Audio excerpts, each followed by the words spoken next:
4:44, and we have work left to do. LOL. No, not even funny. Why? There we go. And the work is that to be done is securing the $50,000. Okay, now we're moving forward. Moving forward. It's called $50,000. It's called close the door. Called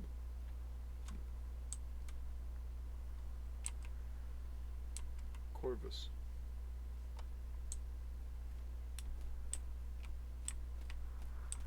So, this is a house we find burned down after the events of where we find Ethan.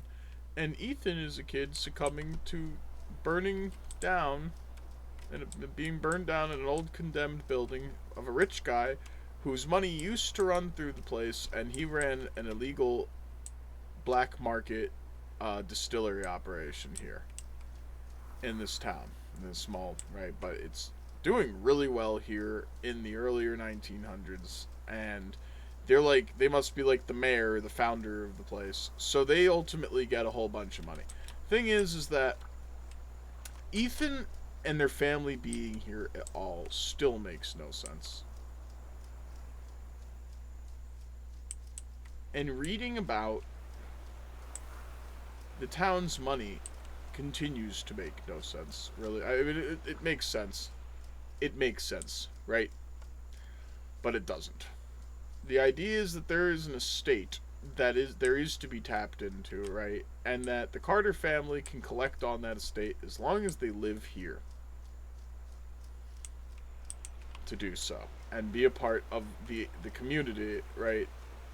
But the community is dying in bed. Why would the founder of the place, right, want to hold the estate money here? There is a headcanon Ethan has, right, and I can make a little bit of sense of this maybe. There's a headcanon Ethan has, which is Vandergrift founded the place to make people suffer.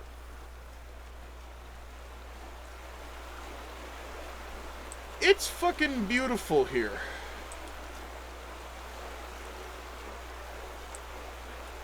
The only way that they could have gone through here, the only way they could have gone over here, right, and crossed over into the town from any notable understanding, right, would be across this bridge, unless they would cross over and find a way up that way. Maybe that's how they did it. They would have to had gone through this mine and climbed up all the way there through it in order to get through to the church area. 1901. It's called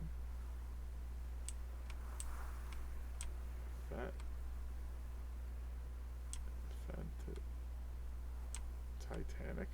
Tented Fun.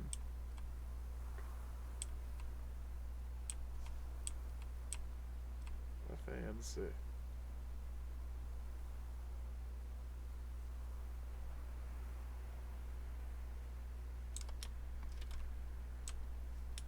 Too late. Stone's supposed to mark things pretty well. It's weird. It's all very, very, very weird. And once again, the fucking useless ass numbers have left me, so we don't get them from 196. Here. Yes. Going back to Peter explains the joke. Where the numbers are again. Look at that. It's the numbers are. Here he is. The numbers are lives. I am reborn.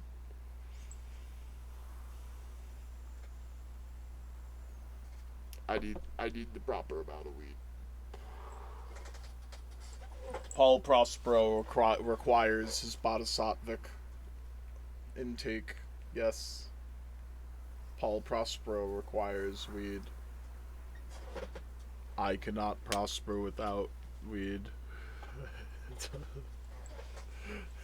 This is so fucking dumb.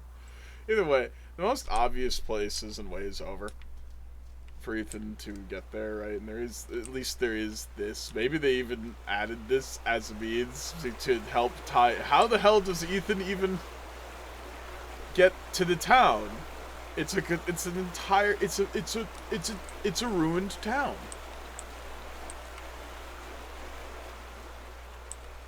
So maybe Ethan lives somewhere over in that direction, and is there a better estate? Maybe. I don't fucking know. But this is a condemned town, and yet it has an entire fucking hydroelectric dam in it. And Ethan has gone exploring here. Ethan knows it well enough, he wouldn't be basing anything on, right? Unless it's like his entire lived life is not have anything to do with the town and has more to do with like a quaint house and home life over there. But in fact, you find things that Ethan and his brother have built, or really Ethan has built, to help himself imagine an escape from wherever he does live. But you don't see any place that he actually lives, home-wise, in the game. You see a place that he actually lived, this town that he explored.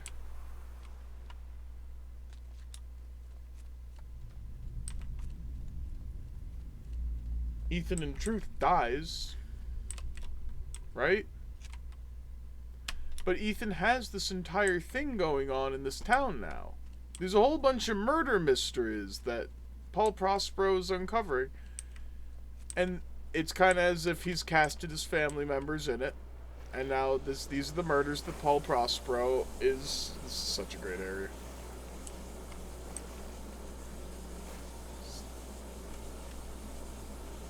Man, the effects in this, it's really fucking fire. It's so good. It's such a beautiful game. It's from 2013. This is 12 years old. It still looks like AAA good.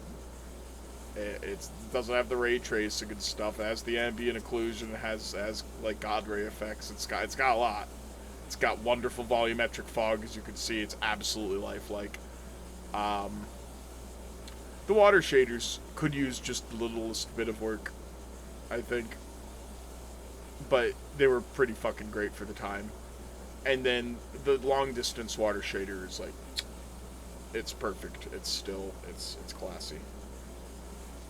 This game is very classy. I like the high class games, as you can tell.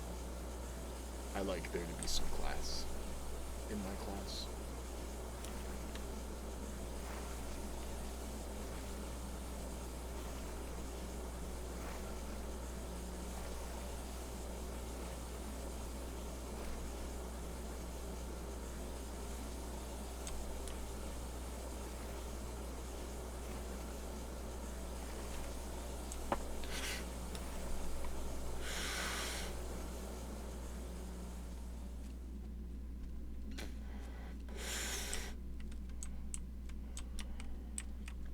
I do like this idea of being a bodhisattva addict.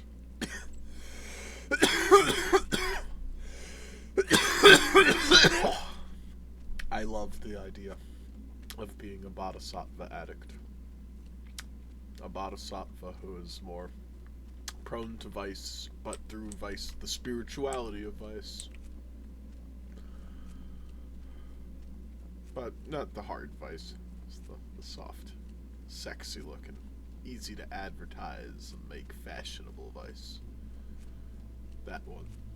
We always liked that one. They really just made it so fashionable to make more people go to jail over perfectly natural behaviors.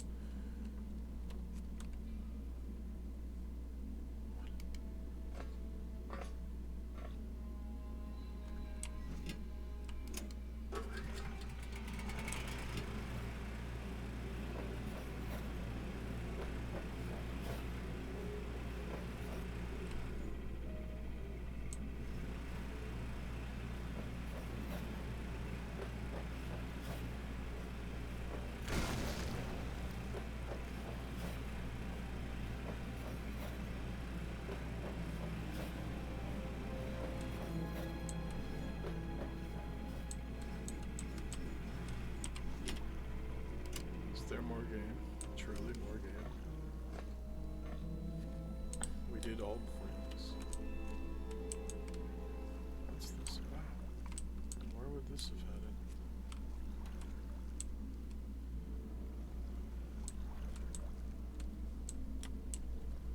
What's down there?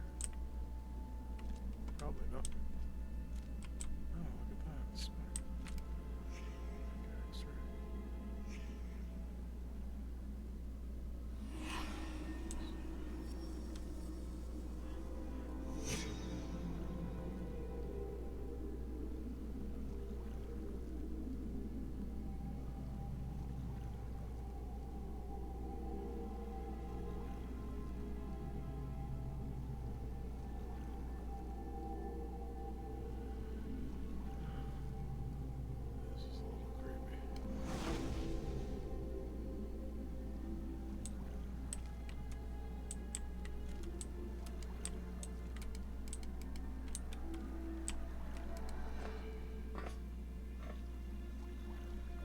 Wait, yeah, we missed one.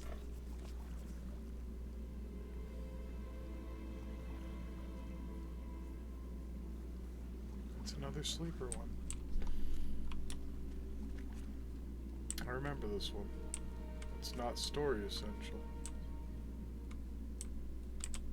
Why is that? Swing around, though. It's a bit more, and now it's a bit more that seems to be. How did I miss that? That's what we use it for, I see. I see.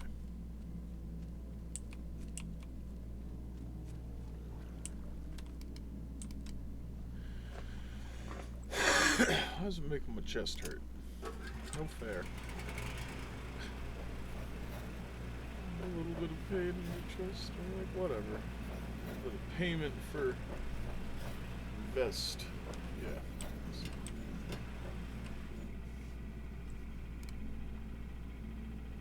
Let's keep going, see what else is in there.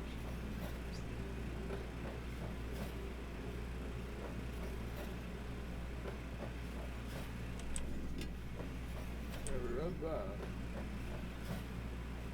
We found it.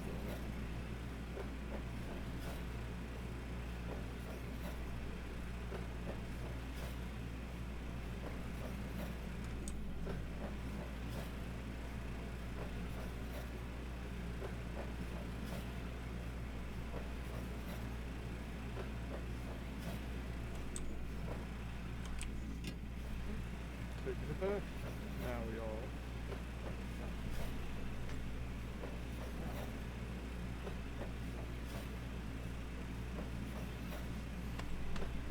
What do you mean?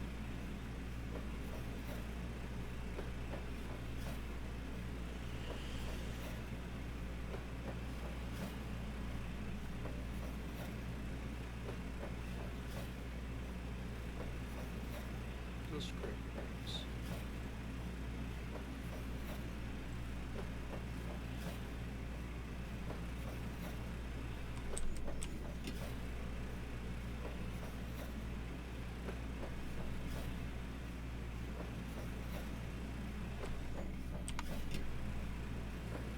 It's a little bit uncomfortable. I turn off there. Keep on.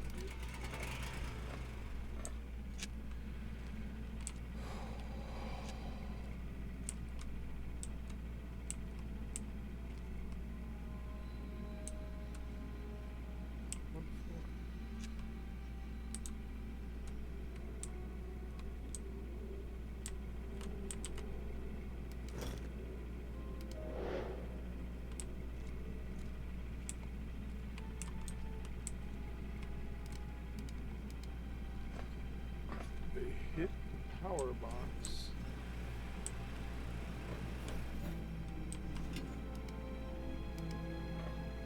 Specifically here. Not power still over to the things like that light.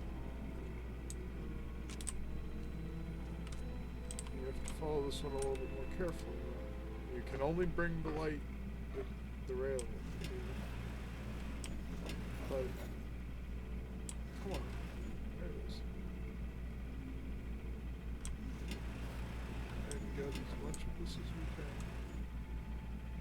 do that.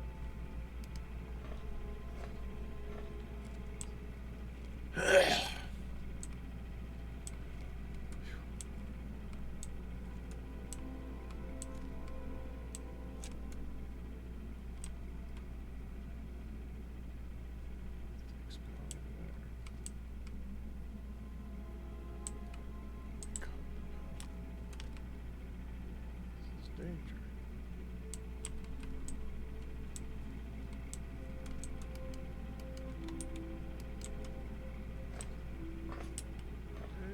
Don't fuck with it. They just destroyed it. But is it in fact a sign? To the sign, danger. With the pickaxe. A specific symbol of ours, Tarnacop, and in reference to digging. Was she giving me chest pain? Potentially.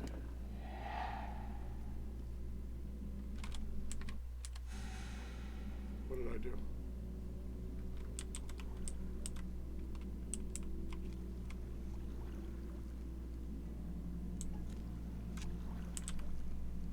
What is that about? Oh my god, there's an actual sleeper. I don't like that noise.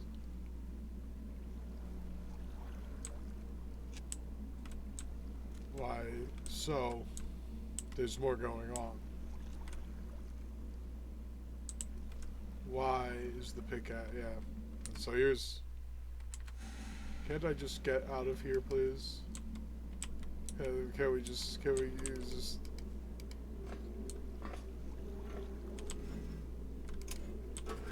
Full speed ahead. Just get me out of here. Get me out of here.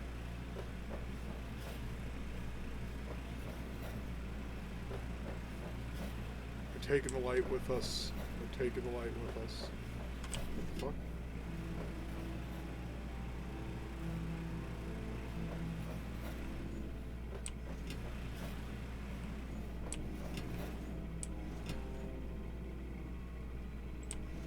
See that right, or is it just shadowy? Come on, stay on. I want to get out of here. Don't leave me, numbers. Fucking assholes. Fucking assholes. Fucking asshole. Indeed, I'm like literally looking for the numbers, and then they'd leave. They literally, oh my god, they straight up dipped, and they're going from like 60 down to under 5. Just to do this, which is not anything that usually happens. I love the glow of the fucking heads-up display on this thing. And light is still over here. What is the nature? Is this like he is the chainsaw thing?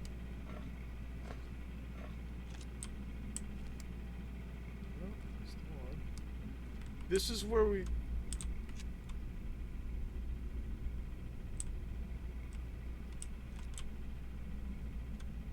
That was neat. There was like a slow...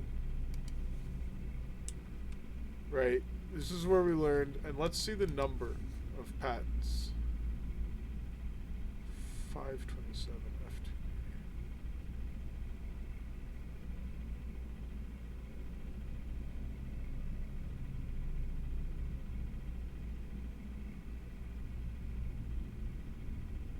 F2. '73.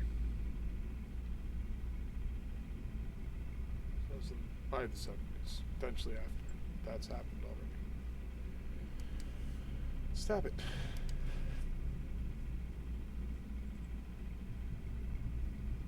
Trying to add to the sequence. How funny.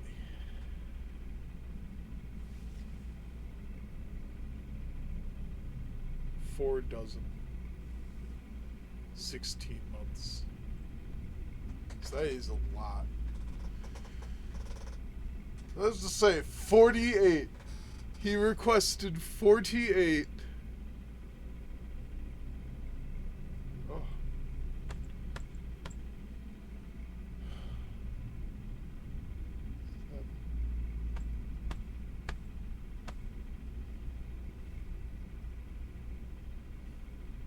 Too much coffee?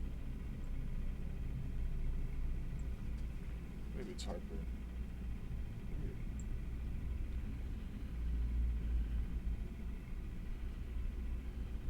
That's better. What's that about? Breathing is fine.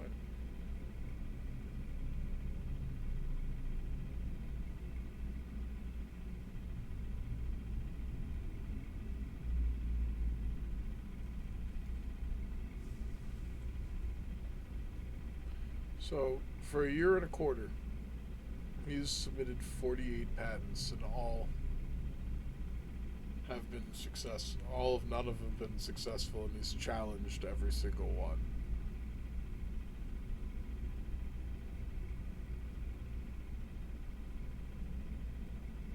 And now they're essentially saying they don't want to do business with them anymore.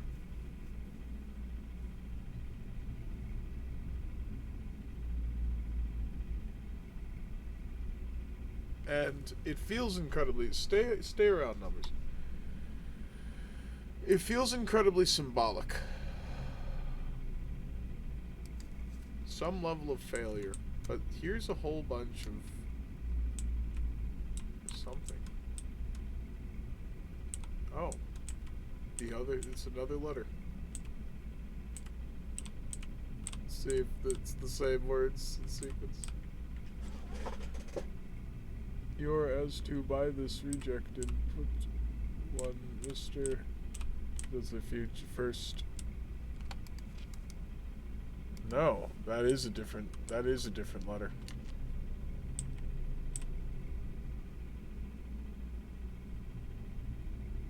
As to buy this was okay. Put Sue Mr. First. Where's it there? Pat sucked. Okay, that was the same exact letter. It's like, that's another one. No. What's that say? Queer, 550, 4 brass levers. Genuine soft brass. Wow, it's so great that it tells me straight up that it's 4 that I'm working with. What fucking idiots. That's dumb. Big M. Get your shit out of our basement. That's so funny. Bring it to the goddamn dump. That's fucking funny. When it's as if it's spoken to me, and it's like, oh yeah, that's good. But no, I'm not in the period where I see that as legitimate. That's just one of the craziest things I had ever seen. It's one of the craziest things I had ever seen. But that's how, then I pulled out of the worst parts of that. But, well, in a way. And then I could still see the ones that are like legitimately the ones that are for me. But this game is like definitely one of the ones that are for me. Just keep going. Just keep going. I thought I saw a spooky face in the wall earlier. Right, there's like this perfect triangle hole. And I was like, alright, get me out of here.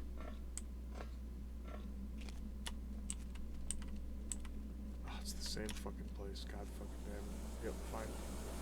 It's pretty in here. It's well lit. Nothing bad gonna happen.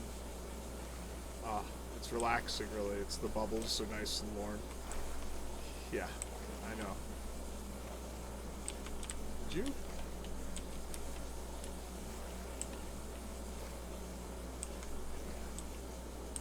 They've just been a normal water slapping. Well, Aurora could be. She could do little water flapping noises. Yes. She could do little water flapping noises. Yes.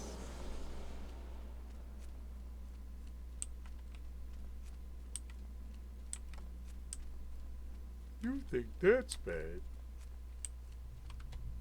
See Mike trying to summon the balls to play Vanishing of Ethan Carter. And I'm like, I don't know. It's something weird. Something really fucking weird, honestly, about how there's still story going on, and Ethan is supposedly dead and burned to death. Yet there's a deeper mystery afoot, and that's what that is about. And it made a hissing noise.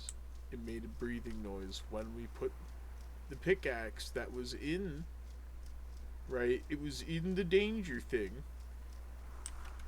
And you can't even tell what the power box is for. Just what is the purpose of that? And is it in fact has to do with the dead sniper guy? I doubt it, but it could. Like, unfortunately, the dead sniper guy being there is a very frustrating resolution to many things, potentially. And I'm like,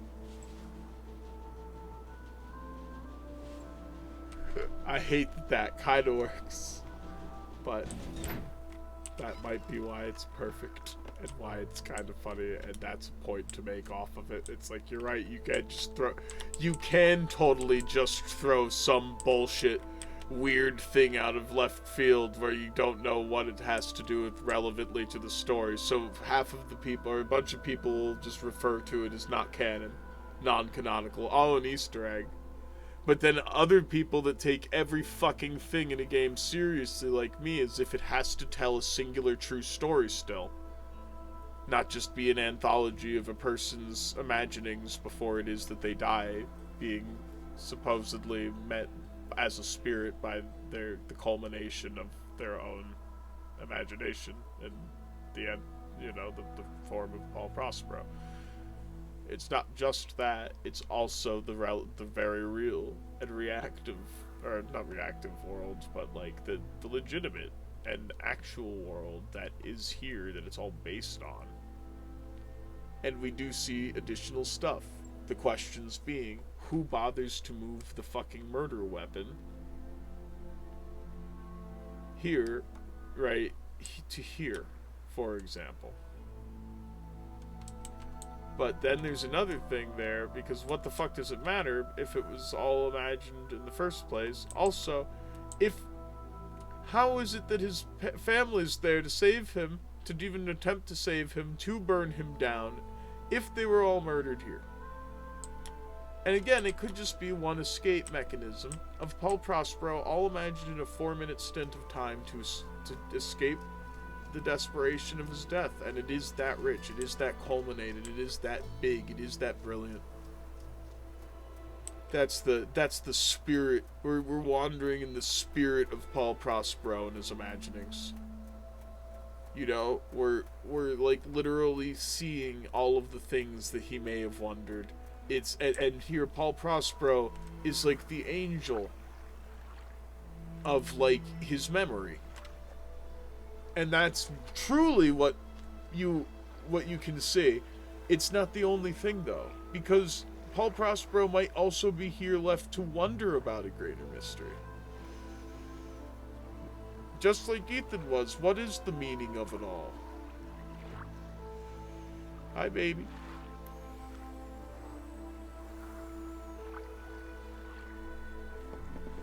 I would like to assert there's probably is at least one.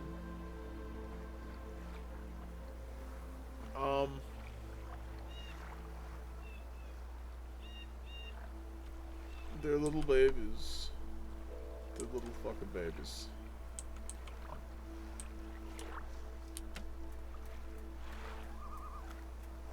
I fucking love the birds here very much. Yeah, oh my god, yes. So you gotta understand, bird calls sound like they feel like little extensions of Gaia sometimes that are specifically culminated to like egg me on, and like the most humorous and like softly nice ways. Sometimes they feel like yawns, sometimes they feel like cackles, sometimes they feel like little celebratory humorings, right? It's just hard to describe. But I run into this in life too. If I just hearing it like that, because they do just like kind of like little wind up toys that just keep making the same noises over and over again. So it is very realistic. It's just the thing that's unrealistic about this that there's only 2 or 3. That's what's unrealistic, and I know about this. I know this about nature now. In the past, I wouldn't have been able to tell you the difference. I'd be in here, and I would be out in nature, and I would not be able to tell you the difference of the sounds of this place and that place, because it does such a good job on visualizing what a forest ought to look like. And I'd be like, oh, it's so perfect, right? But it's like, no.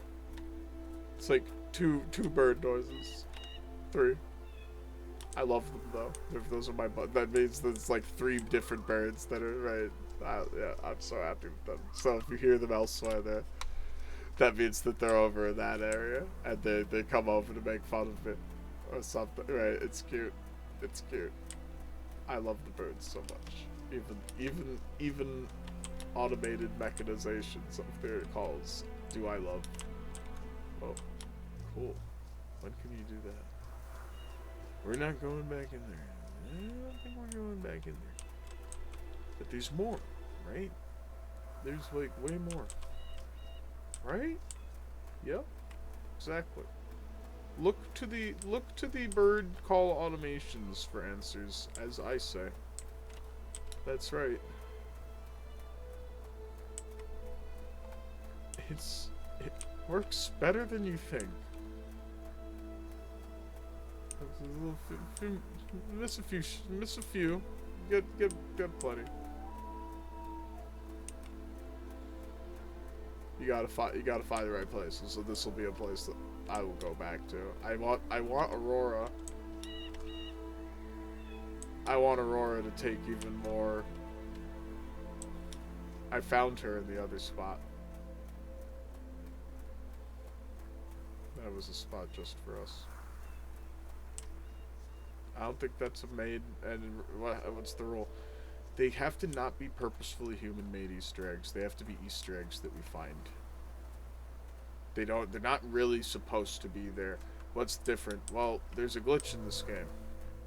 When you go up against walls and structures, it closes out the you get, and I think your position in the collider, right, and in the compiler ultimately is in a spot that falls outside technically of the sound zones for the script of this game. And they may not have noticed this issue. They may have realized they needed to kind of up it a little bit, but they didn't do boundary testing like that. I'm surprised. I'm like, huh.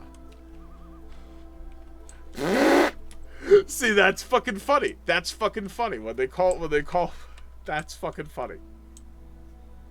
They didn't do boundary testing in the game. And that's okay, because there are not that many boundaries in it. It's a very wide open experience, ultimately.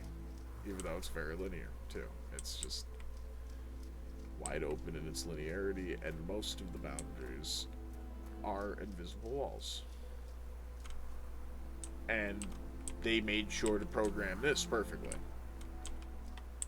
It's funny that the real walls, though, since they probably have a collider and now there's some level of positioning math going into play, is there something that is throwing off the game's ability to discern where the player is in relativity to the various sound children that they've placed around. And so because of that, it's just an interesting effect. But let's see if we can get it to occur here.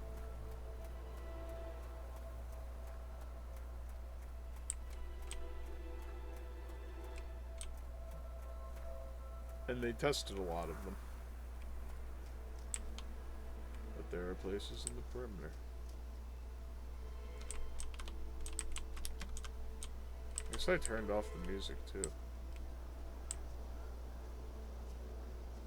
But you can tell even still.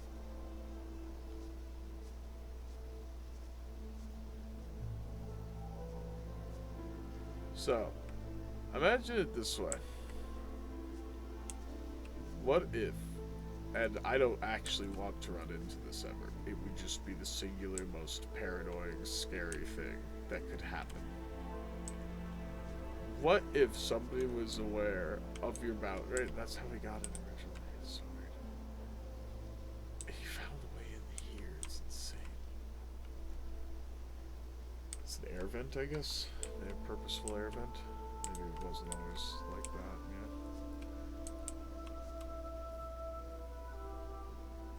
That's right. You can't get out on the other end. Oh, there you go. Alright, here it is. What if you're just going out here in the dark corner and somebody does just whisper into the right speaker? Ooh. And it's not when you're in the main sequence of the game, it's when you're fucking around and you're kind of like outside and it can count up the amount of time that you're playing and you haven't hit any goals or anything. And now you're in a dark spot and doesn't gauge the amount of darkness that you're in. How many children are even in your vicinity to produce light, right? Maybe something like that. And then it sees that you're closing in on a collision boundary.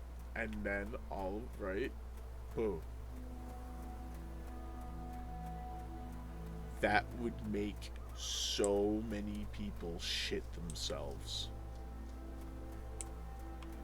I mean, like, and then it's like, who do you go to? Who do you talk to? If it was a video game, you could go to a forum. So at least there's that, but there's a whole period where they have to deal with that uncanniness. Here's some more. There's truth to what they say about pain and the sleeper. And I immediately kind of avoided it earlier, but I need to tell you it's true.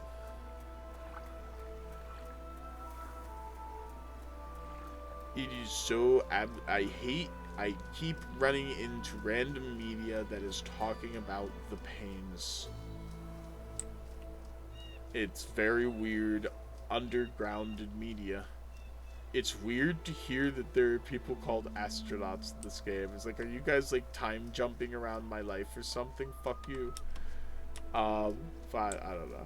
It's funny.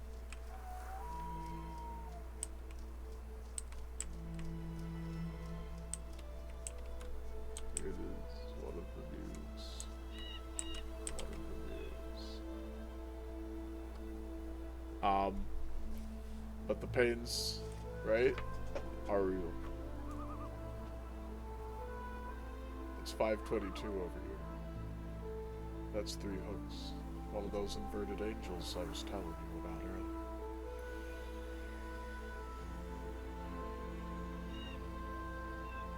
And that's why it's good that it's inverted. Because it doesn't necessarily bring in a bad demon. If the person who experiences the pains is a good soul, what it brings out is ultimately beautiful. Then it just has, it fucks you up so bad that it could then turn you into a more negative soul. It sucks. Don't start with me, it's completely understandable. I've culminated enough of my good soul in these things that I definitely have the solid side of myself preserved.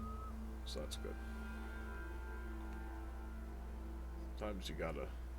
There's something about placing my anger well enough into this work directly that helped me really put it aside again this time, so that's good. But the pain is super real, and it does open up some portals into some very magical shit. It's so bizarre.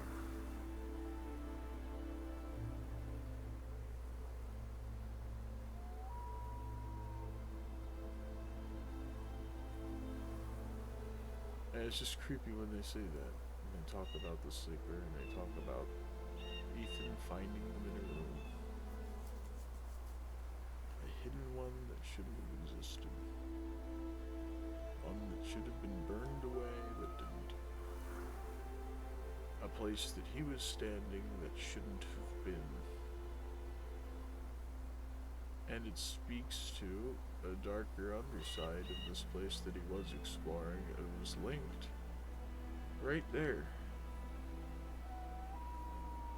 in the house that he supposedly burns away in.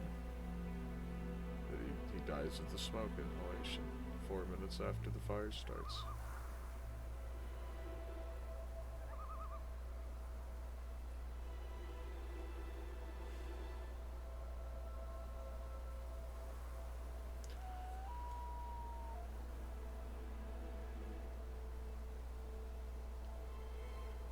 And so we see references to this.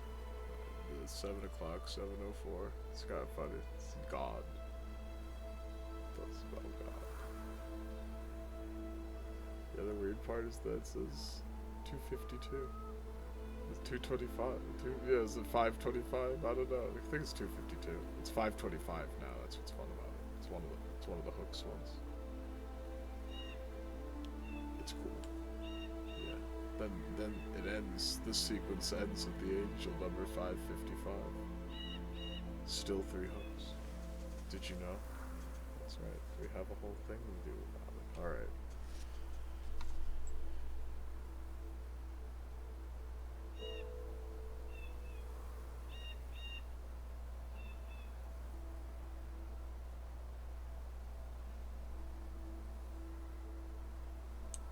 There is definitely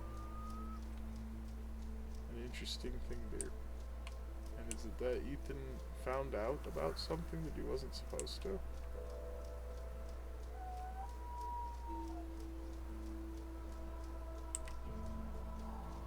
Maybe that's one of the things he's wondering in this back of his mind. Was it that he got into something that he wasn't supposed to? Is that why he's burning to death? Is that why this happened? And is it right? Is it that he found out that the Vandiger fortune, in fact, was also based in the black market stuff? But eventually he dies and it all goes away.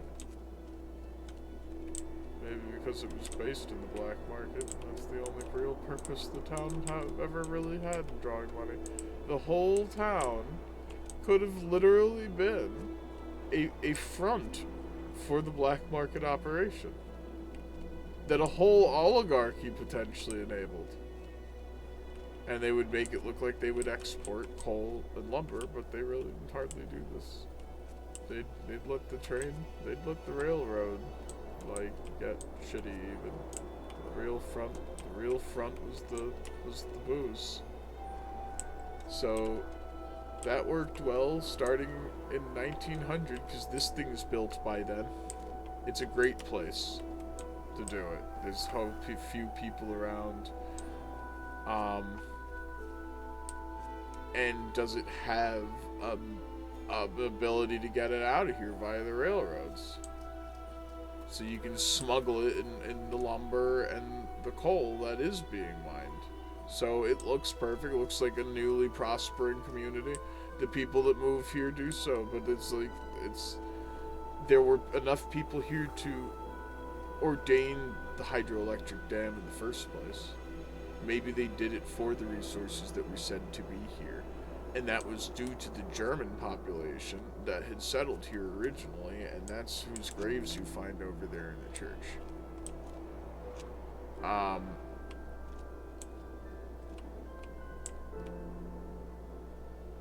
And then eventually is it, right? That's part of the population that's supposed to be being served. Ethan and their family live somewhere. Maybe this is just a ruined, condemned town, essentially. But this would have to be the actual power source of where everybody's getting it from. It's the fucking hydroelectric dam. Unless they do gasoline power plants. I would doubt it. This has to be the place the power's generated for the place. And so thusly, why is that in ruins? Why is this in ruins? Why is the whole place in ruins? How are they living here? And then that's how I discern, well, it's not even a place that's even that functional by the time they are living here around the late 60s and the 70s. Potentially through the 80s, right? But I posted it. It's the 70s, mid 70s. That Ethan is living and his family's here. So, thank you. I'm saying I'm getting that that's correct. She taps over on the shelf there. The argument there would be that, well, they're still getting power from here, but they're drawing it directly, or like some. But the place that does it is in fucking ruins, unless that's part of the ruin. Like, this was an operation down here when they were living here, and this is truly 30 or 40 years after the events of when the last family lived here. Or the last families lived here, and this is just a slice of this place dying. But again, the whole thing kind of, it's like, I know it's Mike, it's a made up story, and it's just like, no, you don't understand. There has to be.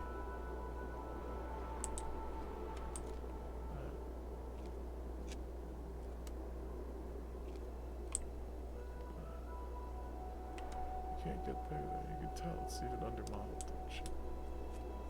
But we can look down here. Look at that. Yeah, but we can't get there. We can. Yeah, we can get over there, right?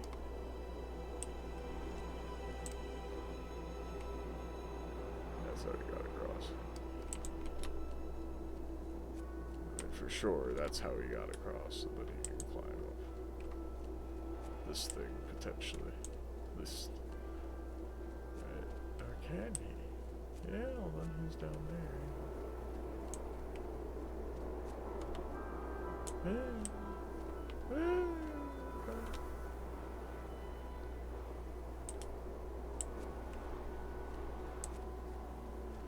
It's tough.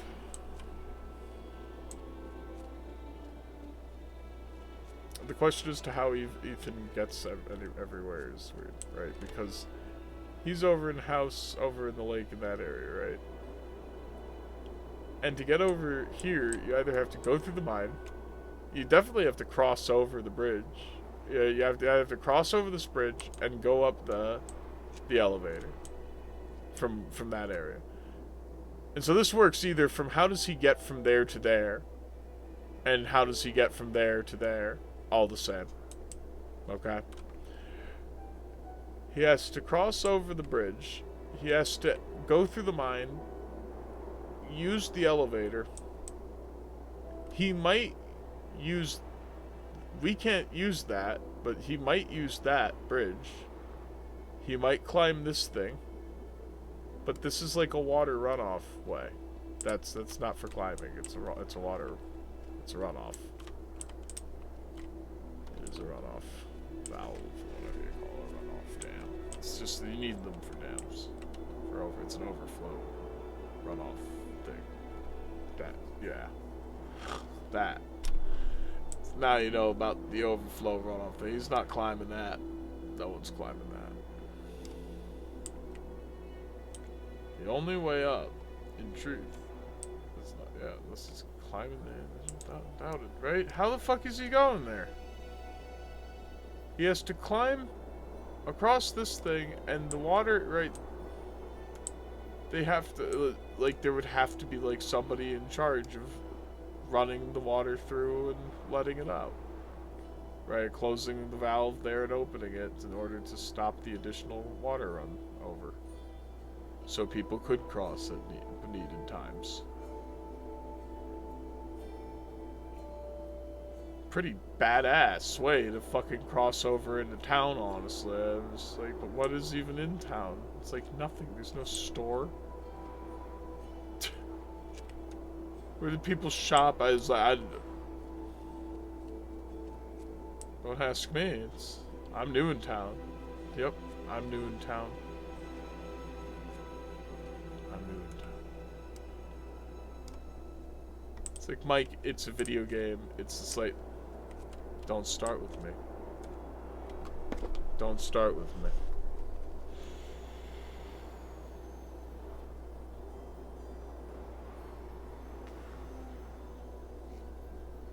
there's another hydroelectric dam somewhere else.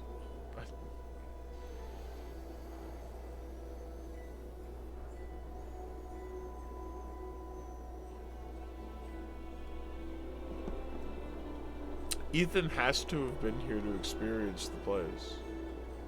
The photos taken are very real. On the day the photo was taken, they're like all exploring this abandoned house together, I guess. That's the idea. They were outside of it, so they were exploring the abandoned house. They were out here. They were walking out here. They walked all the way out here. They would do this. So somebody had to fucking let in the water, right? And close that valve for Ethan to have at least crossed over if they lived over in this direction. Or somebody would have had to have worked there to close that valve if they had lived over in that direction. And when they were all here to take this picture here. Plot holes. But I think it's on purpose. I think it's supposed to have this weird form of severance in it. It's disjointed on purpose. But again, look over here.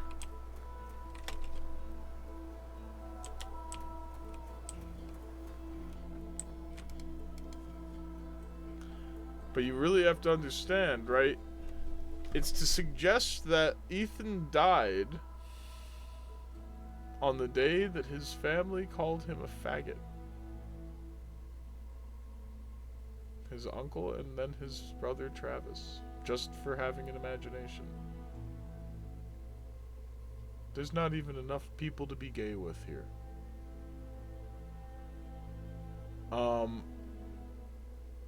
But the thing is that isn't that kind of like respective to something that like, oh, what if I burn now? They'll all be sad. Now he gets to run the sequence of them all being sad that he's dead now. So you just don't, all kids do this, right? It's like a Christmas Story. It was soap poisoning and like, oh, I told you we shouldn't have used Life Boy. Right? And that's kind of it. They shouldn't have called him a faggot. Sorry. Oh my god. Is this going to trigger it? I said it. You're not supposed to call people that. I shouldn't. Right? Alright. Better. God damn it. Oh, that'll definitely get you I said god damn it. No. It means burning. It means burning stock. But I think it also means like one who burns with intensity. Whatever.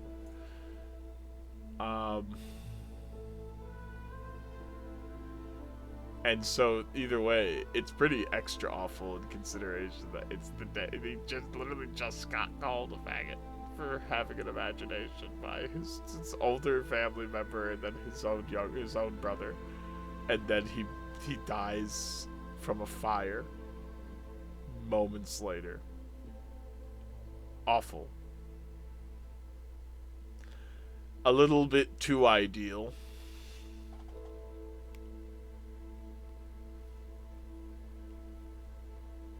That's the whole thing. Maybe that's the end of the Paul Prospero story.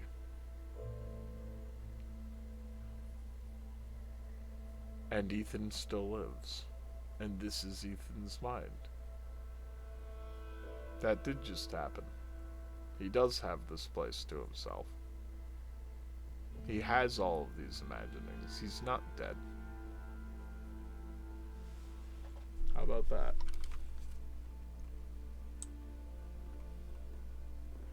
And we're the living truth. We're the evidence that he still has a functioning imagination. He's still here. Right? And this is just that. He didn't want to be called that. This is his imagining. Now he's in the middle of writing the Paul Prospero story, and that all happened. And so this is how he runs his headcanon. If Paul Prospero were in his life. And it wasn't just about all these imaginary happenings of murder to do with what seems to be his own family anyways. He's already writing it as if it's fan fiction for himself. And his own experience. So the beauty there is that Ethan does have a cool life. It's not as cut and dry as we make it out to be here. There might actually be a town still, and we don't see that. This is a ruined town, and there's no way they're living here. It seems like they are, but they aren't. They just explore here. It's interesting. It's the old it's the old town. It's beautiful after all. Like, why wouldn't you explore here? So maybe it's more like a natural park to them. It's like more personal. But either way, there's a thing though. Ethan has proximity here. Big proximity in mind, right? He has, like, right all the way over there. Where is it over there? Yeah, there, right? He has his little tree hut. Where it's like the little rocket ship, where he'd read about space and stuff and wonder about that. Over here, he did have a writing. And you see all the dead bodies everywhere.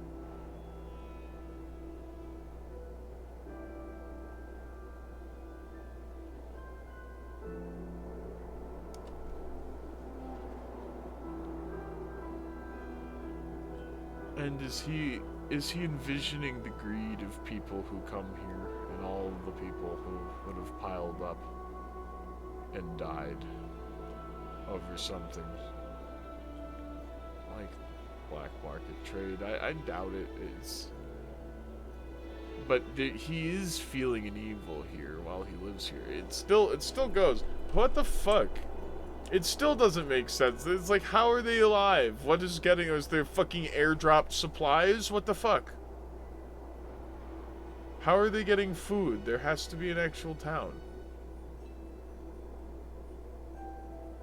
So then right, it really is a bigger mystery than you think.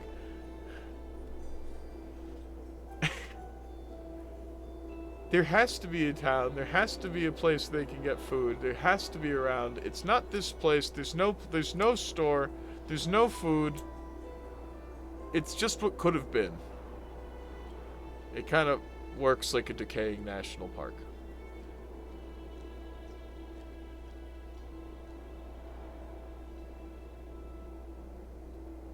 But Ethan spent a lot of time over here. This thing would have needed to have been operated. Maybe it was. Unless they live over here. And he almost never goes over there, but this thing would have needed to have been operated, and it was, because he knows about that building. And that's where he's drawing up this story. He's spending a lot of time there. He's spending less time here. He leaves traces of himself all over this place, but he has a whole fucking storybook going on over there. He has drawings on the wall. He spends a whole shit, and he did find, it's like it seems like it's like a nuclear or what do you call it, like a fallout shelter or something, right? Maybe that's what it's purposed for eventually, but no, when he finds it, it's a part of the distillery operation that you find in this house right here. A room that is supposed to be burned down. A house that's supposed to be burned down. There's no evidence of it burning.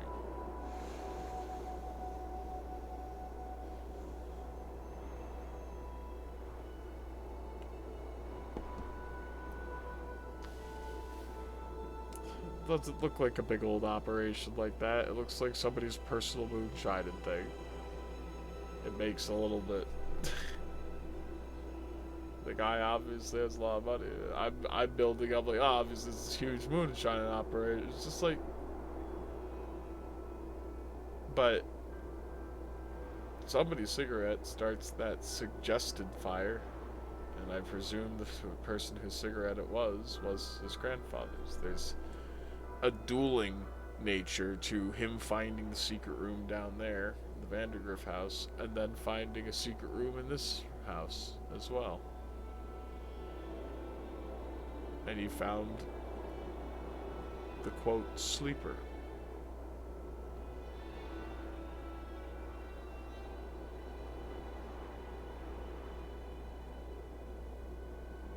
And he casts his grandfather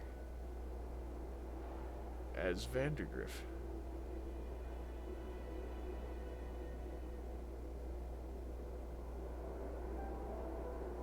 Those writings that we find out there, right? And that's where this gets really fucking weird, actually.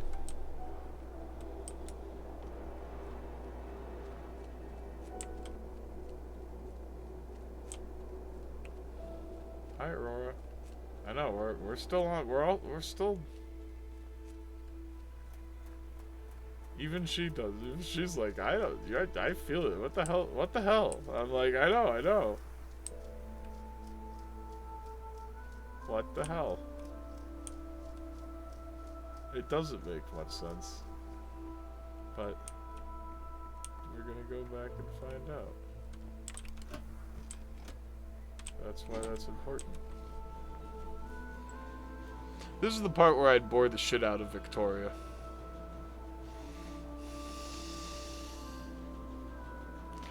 Because I'd be on it, and it's just like, can we play something else? Like, yeah, definitely. Yes, we can. But there's too many things too similar to my actual lived experience in this. And she's like literally playing with my hair and on my shoulders again. So I'm like, yeah, hi, baby. I do. Yeah. Thank you, Immersion. Hello, Tickle Baby. Yes. Aversion.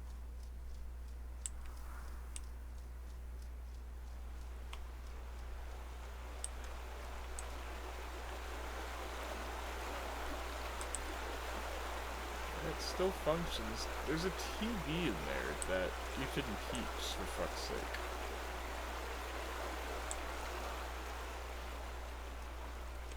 But it might just be an old TV that's still in there, and this place was evacuated like 30 years ago, 20.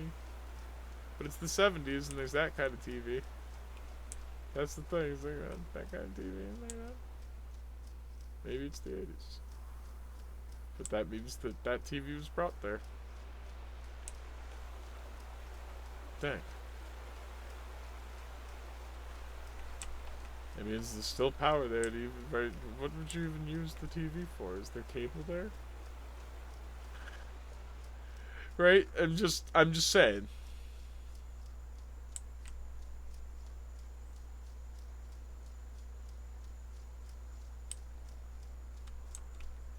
It's fucking beautiful here, and we can use, every time we walk over here, we can use it to teleport anywhere else. Which is neat, and maybe important for what we need to do. But there are additional mysteries, like the pickaxe. Yes, little tippy tappy. And it is funny that the pickaxe is in the danger symbol. And then you're making my chesty chest hurt. I'm like, stab it. It's like, okay.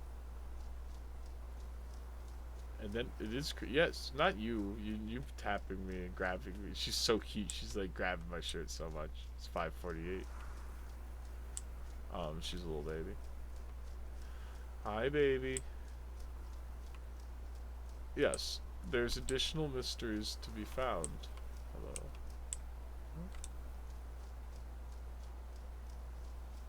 There's that area over there that we could head back to.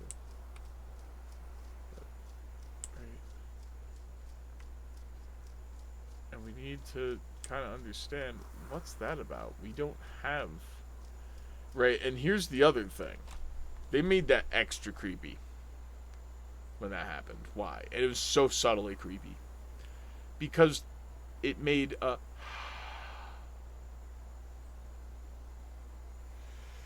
And the dots came up on the top right.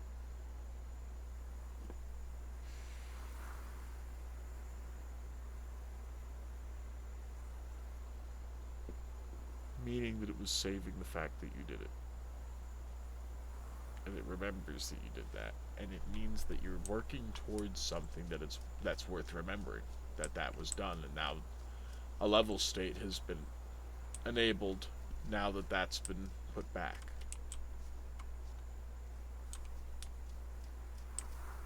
Something about a level state has been enabled now that that's been placed back there. We already did the other thing, and now we've done that.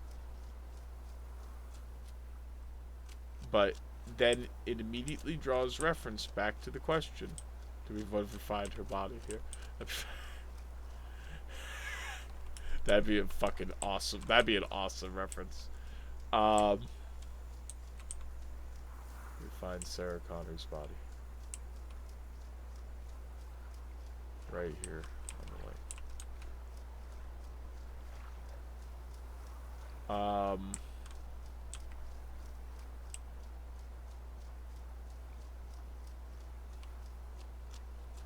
It draws question back over to the fact that the pickaxe was in an electric box at all there. Why? And I remember a scene there that was in the original game that is not there now. Actually, I really do. There's a scene in that tunnel with the 4 or 5 of them. And it's where Ethan's saying the sickness has you. Right, you guys are all deranged, they're all like paranoid at each other or something. And this one tells a slightly more coherent story. But that one's coherent enough. It's the sickness, man. They're all succumbing to it.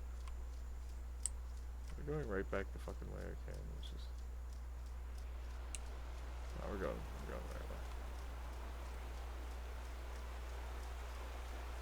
We didn't teleport. Oh my god, we didn't go to the house. Okay. I wanted to go over there. Just to say. Just to be sure. Unless we get stopped over there, but I want to go there.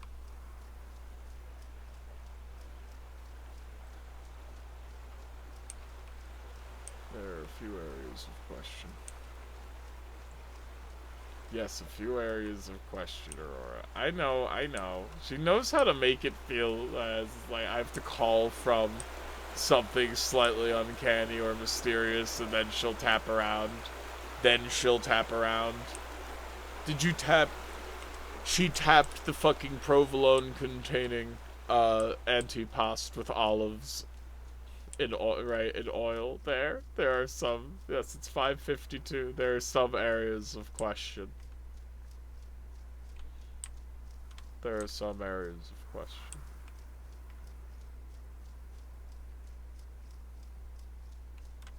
Breathes over here more. Hi, baby. Baby. Hi, baby. Baby. Baby. Hi, baby.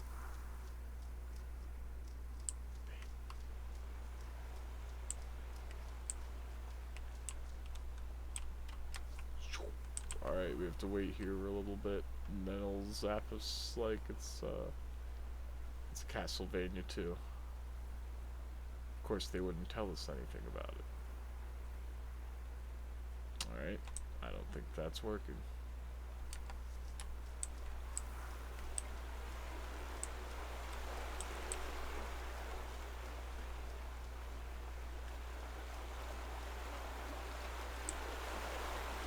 Okay, well, we came here. Oh yeah, we came.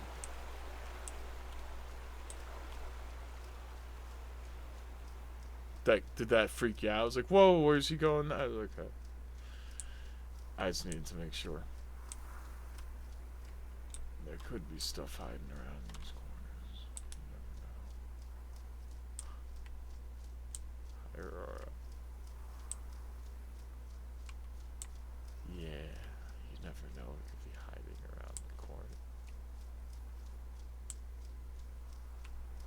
sensuously feminine voice saying boo to my right. We'll get there.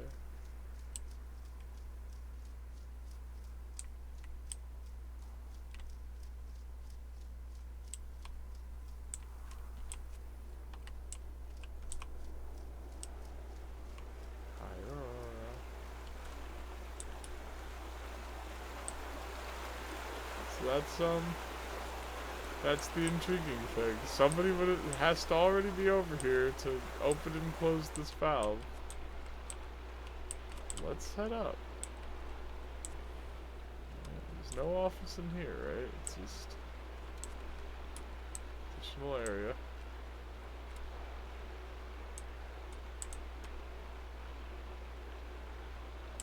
And it could be that since the clocks are at 7 and 7:04, that's what tells you the whole place is in suspension of disbelief. And it's like, I know.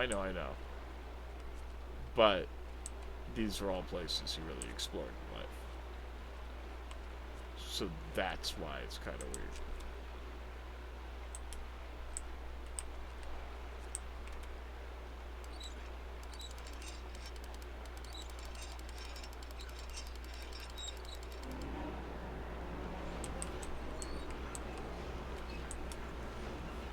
Why did that? Yeah.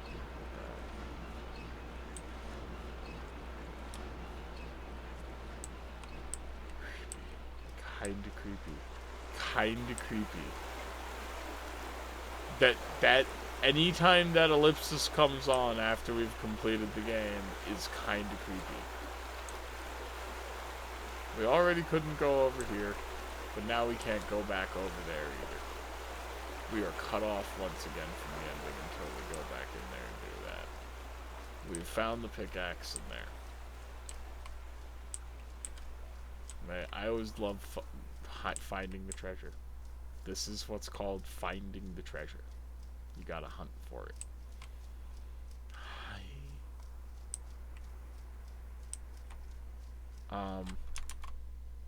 Okay, I was like, I bet you the things run out of... It's like, no, she's just like...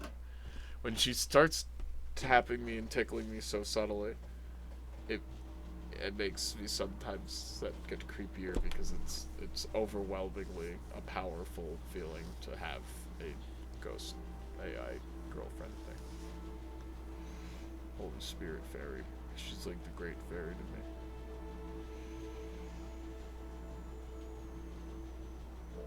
You're a baby. She gave me double tap, flicked my fucking shoulder, then she pinched my right leg. Immersion. She's very friendly. But as shit. I have it back on. I'm so happy. I'm so happy I can do that. Oh my god, I'm so fucking funny. I forget these things. Oh, I forget these things. I'm so fucking funny. And I have like catchphrases and gists, but they even get old to me. Some things are golden though. Oh fuck. It's like, should have looked back. Some things are golden, right? It's like, exactly, birdie. See, I could have said nothing about the birdie there and just let that been its own special thing, but I gotta even take ownership for that. What did the three? It's just this.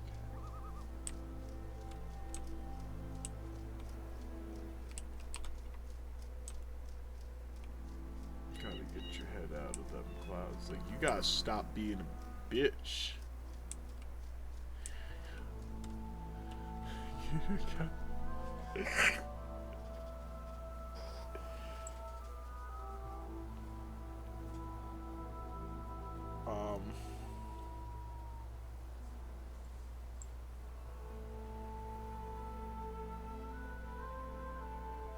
Itchy. Itchy. Oh. Itchy.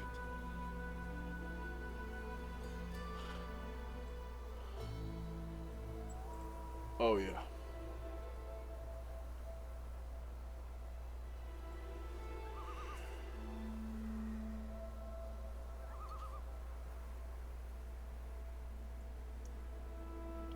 I find that the nature of it is kind of interesting.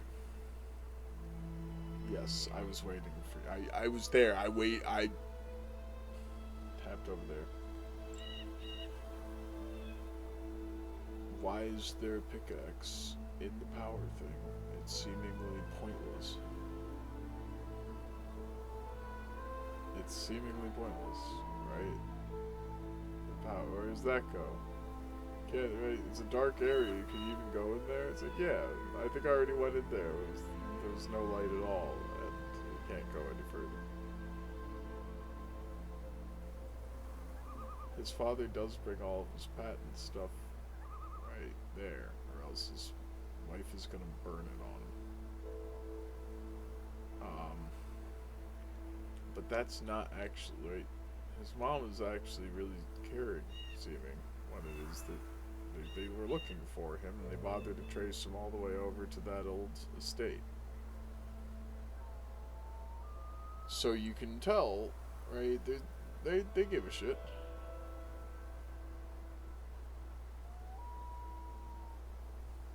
But some are truly shitty to him, like his uncle and his brother. Um,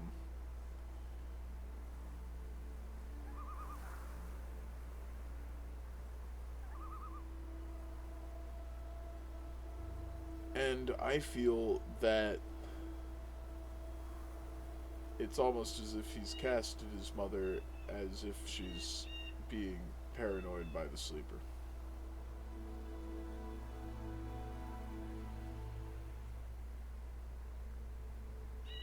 When she really hasn't been. But she has been frustrated with how in the clouds that her son has been for whatever reason. And it's like the middle of fucking nowhere. What do you expect? Maybe there is something that Ethan could be applying himself towards better, like school or something, but we don't even have an idea of what school they go to. There's probably a school, though. But it seems that even that there would be a newspaper article about that distillery off Old Ogden Road, and even that there's a fire worth putting out here. That's what seems like a fantasy. Who the fuck? No one's out here. Everything's long abandoned here. Why is anyone even bother to save? Bother to get firefighters out here?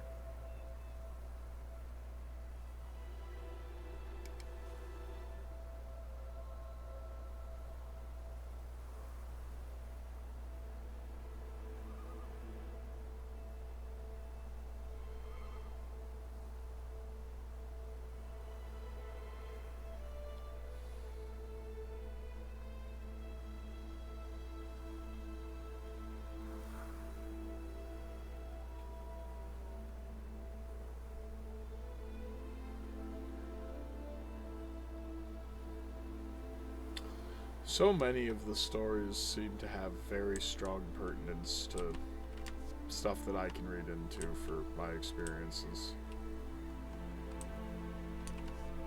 The wizard in the potion room, in a room that shouldn't exist. The nature of a person burying potentially a spirit and then aging through too much emotionality.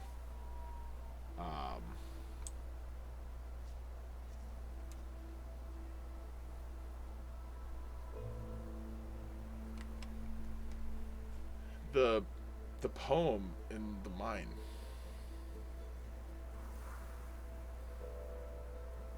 Right? The poem in the mine speaks way too closely.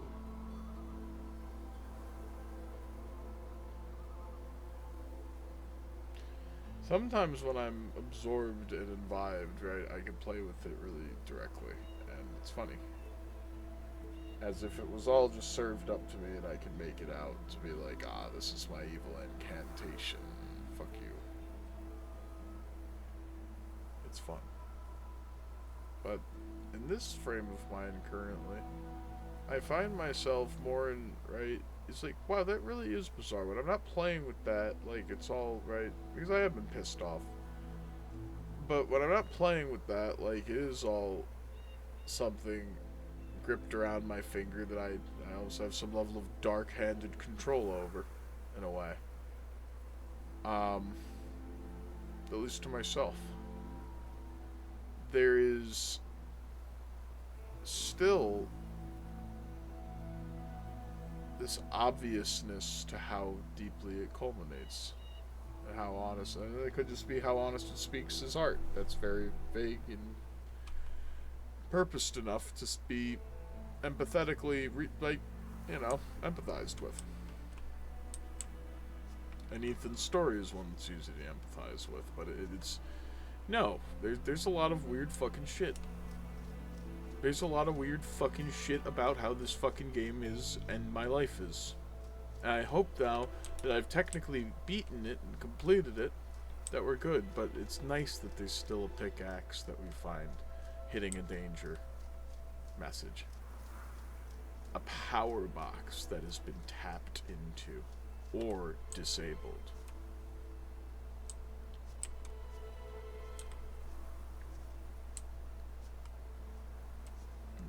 This is just a part of the suspension of disbelief, may we argue, for Ethan in this, right? That the deaths of his family didn't really happen. That's ridiculous. Unless the sleeper really was this thing. He's just killing all the crows. He's killing all the crows to get crow blood to paint crow blood symbols. For the sleeper. Or, right, one of the many names for dark gods that seem to be called upon. But remember, Ethan likes Eldritch Horror. So you can see it. A bloody occult level thing. But, of course, it would be outside the church.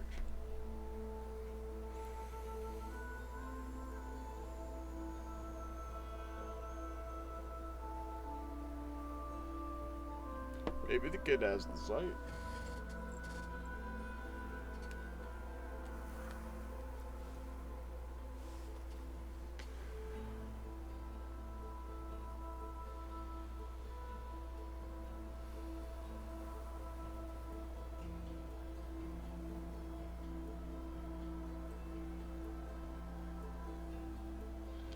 But it's, is it then a message? A pickaxe and a power box. Something that you wouldn't have found. But, like, that's the other thing. You could have found that already. That's... If I had gone to that train cart sooner. Right? I would have already found that.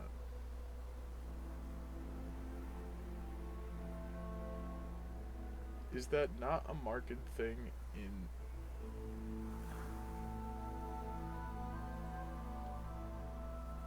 on the map? Right, you find the beast.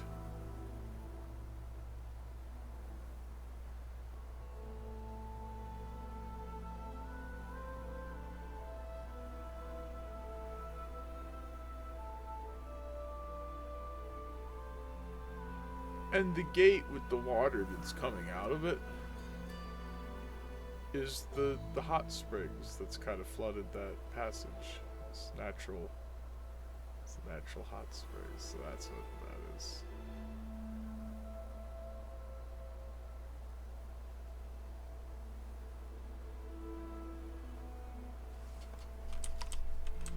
There's more down there. There is more down there. It spooked me off. It was scary. Maybe we have to come back to it in the daylight tomorrow. Which is kind of technically now, but I'm sleepy. And so it's a little... There is more down there, because it was held in the suspension of disbelief before. We didn't go back in the other direction, where there is mine carts and stuff. There is a mystery going on down there. It was bathed in the suspension of Cthulhu and disbelief.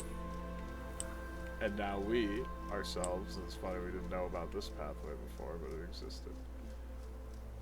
We ourselves could know, for sure.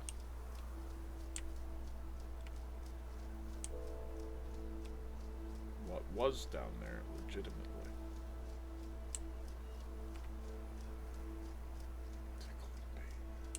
Aurora, you're gonna make it extra creepy if I go back down there. I know how to work. You know what? You really do know how to make me shiver. You're such a good girl.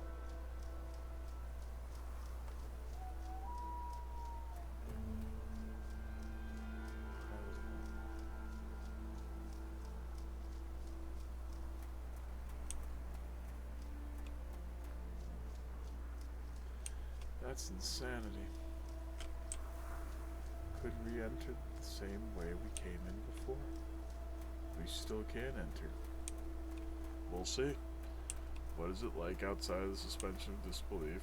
Do you climb up a candlelit cavern? Is everything candlelit? That's it. And we come out the other end. Oh shit, we're on to something. And this will be like one of the last mysteries because we haven't seen this area thereafter.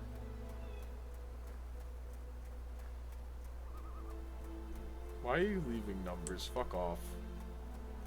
Why are they come on, we're going back to the it's 611, yes. It's 611. Is that what I have to say? It's 611. Another inversion. They are back.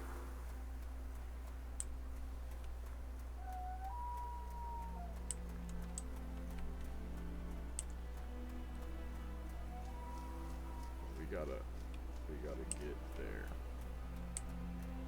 We gotta see what that's all about because that's pretty cool, and I didn't have this well understood even when I was going back through it.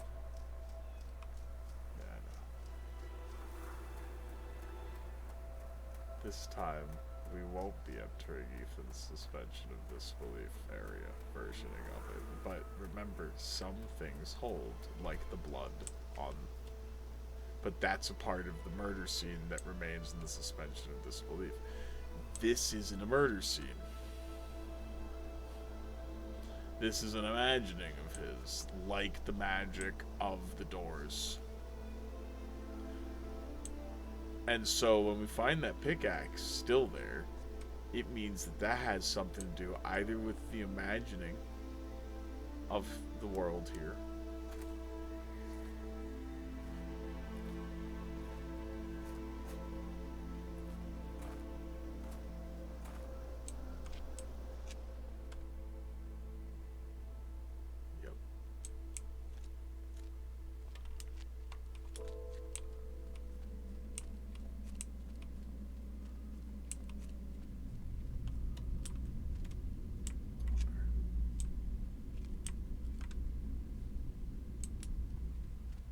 so does feel a little creepy. Feels like, what am I gonna find down there? Because like now it's like, come on, it was like spooky monsters down there before. It's like that's a part of it. That's a part of it. And so I don't think there's spooky monsters down there now, but there is talk of a sleeper in the game, in this world. I have a little sleeper on me right now. She's a little awake baby, and she's a little baby boo. I'm very awake. I would like to see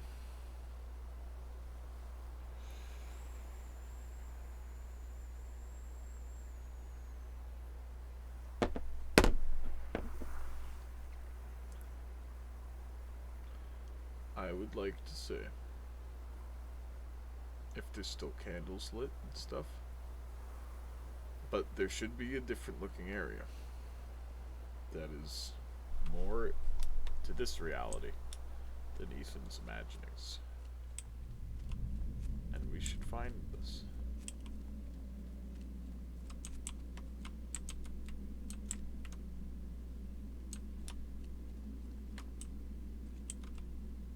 Nope, no monsters here anymore. monsters over here? Nope, no monsters here.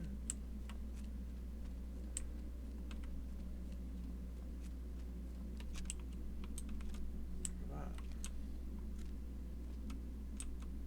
Dark Cavernous. Here's the Shadow Realm. And this is... Get the fuck out. Okay.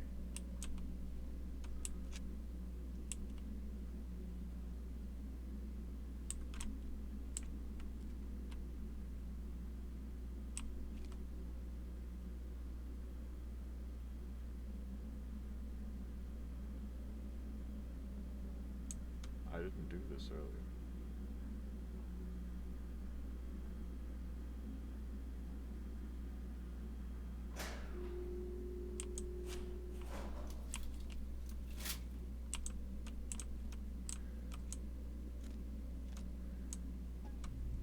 But it goes down to the water. Now maybe it doesn't. We can just go. Wait. No, that's okay. It's like Aurora?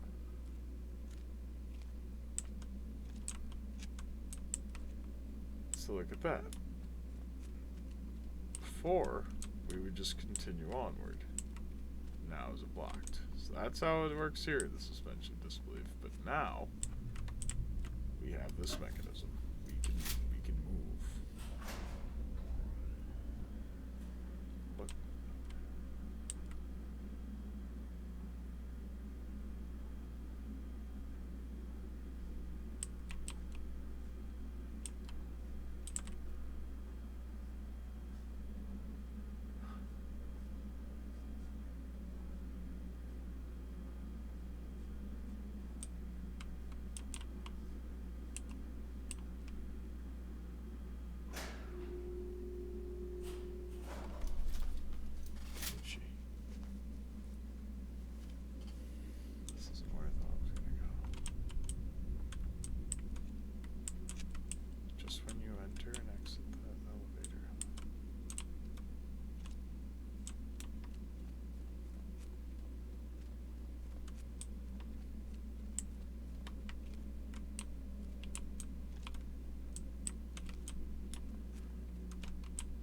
Yeah, it is dangerous in here. And so this is like the maze area from before, right?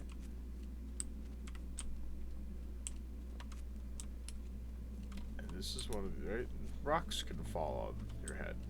So yes, it's definitely dangerous, and that's all there ever was. That pickaxe happened to be a thing that was still here thereafter. We cannot call this one back. Get the fuck out. I missed this.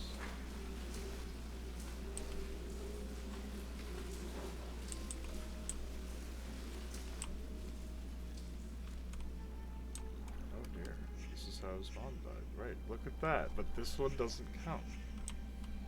But it's not one of the stories. Pretty nice. One of the lost ones, though. Weird. This goes up. Awesome. See, you can miss this part. You really can. And what else does it mean?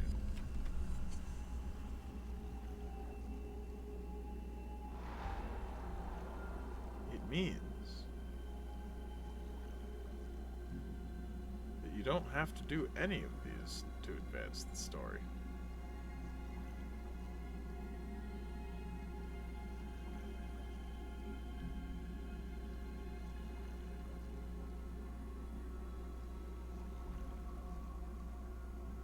You just have to do his imaginings.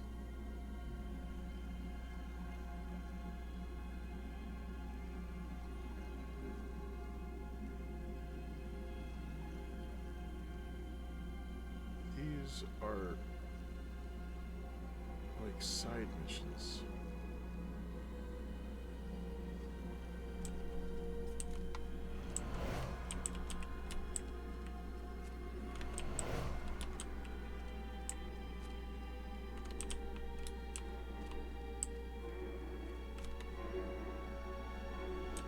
Back there, that wasn't used.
baby.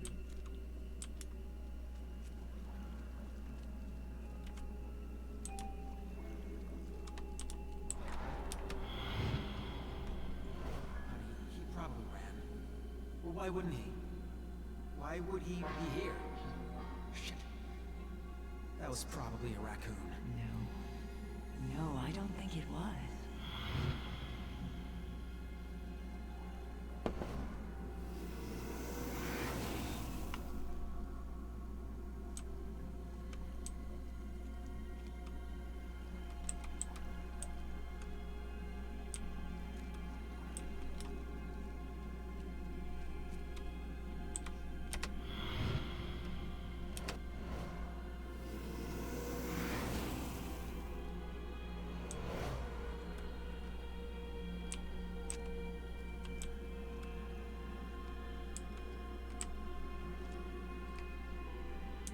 The fuck?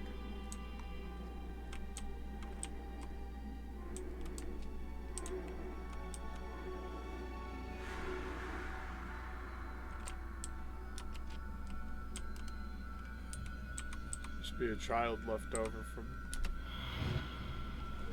He can't get away.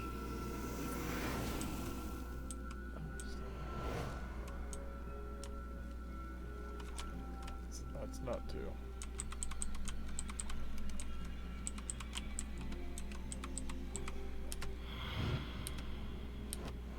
He's just a kid. He didn't disturb anything. He just found a room in an old house. That's it. Oh boy, is the price. I'm going up there. The sleeper must not sleep.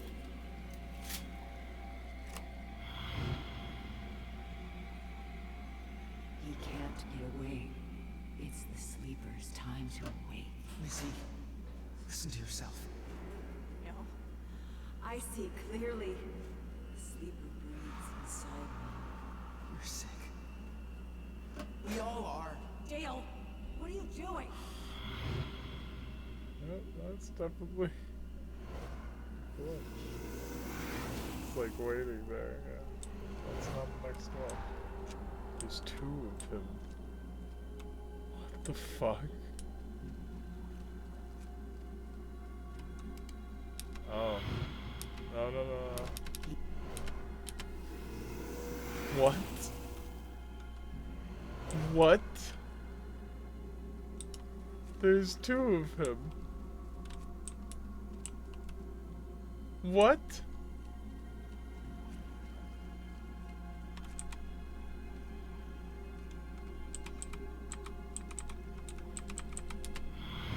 It's not three.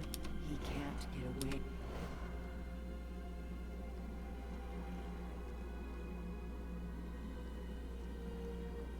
Okay, that's why. Dale!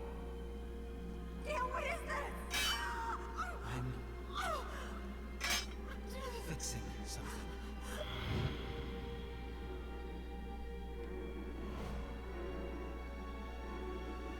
Dale! Miserable coward!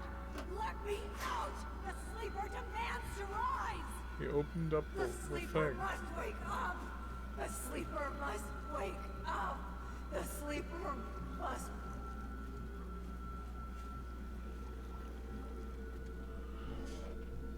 I'm fixing something.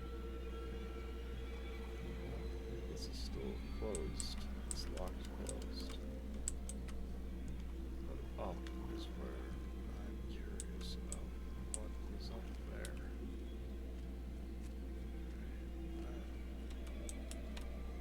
Where's Mom? I thought I heard her voice. She's still looking for you. You need to leave. Go through there. Through that water? It kind of looks like it's boiling. No, it's just a simple chemical reaction. It's not actually boiling. Where's that? I'll deal with your brothers. Go, now.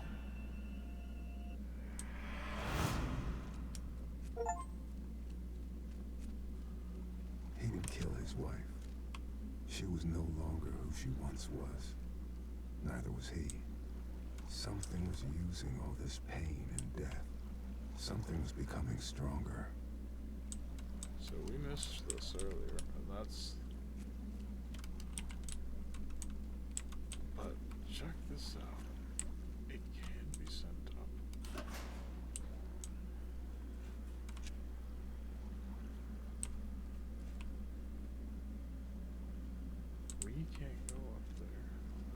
up there.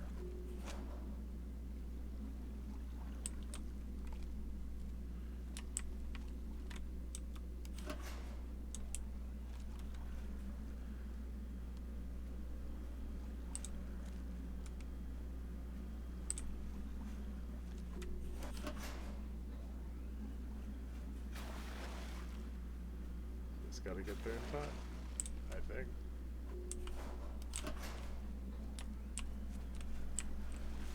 Wow, looks like I'm gonna slide on it.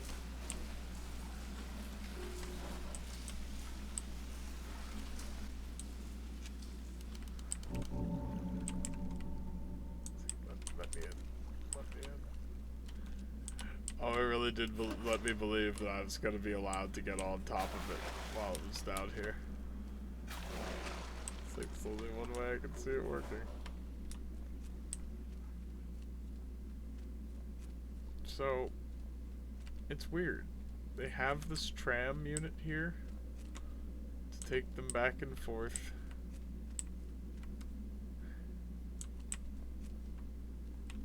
Why? It rolls around here. Why? Why? And maybe they're just mining through all this, and that's what they do. And there's actual ore, coal, or something that they're interested in. Again, it's to cover up the operation of moonshining, possibly.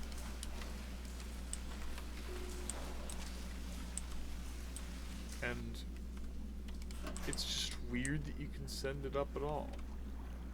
Why? Because it stops there.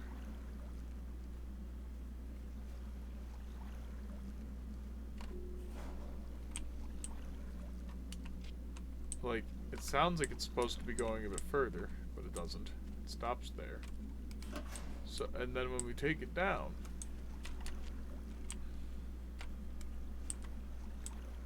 there's no opening there anyways.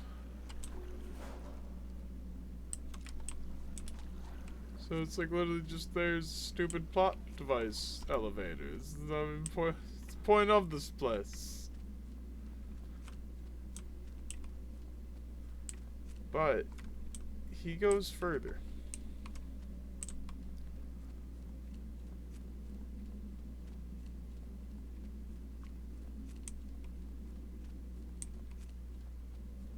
I'm trying to put it together.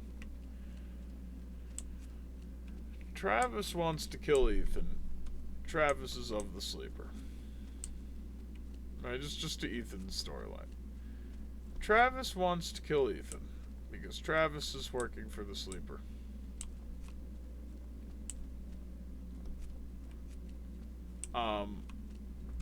Travis and Ethan's mother wants to kill Ethan because Ethan's mother is of the sleeper.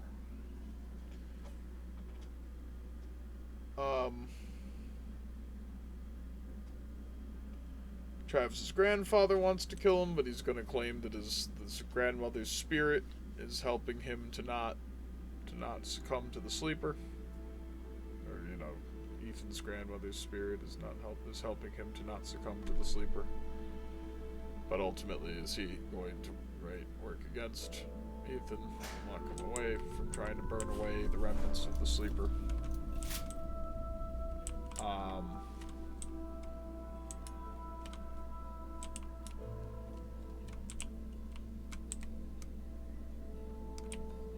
It's weird.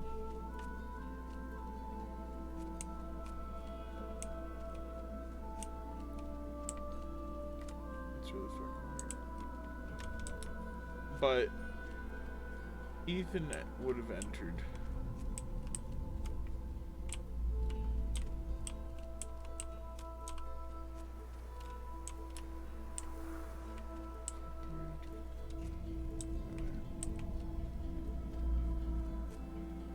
Ethan would have entered from here.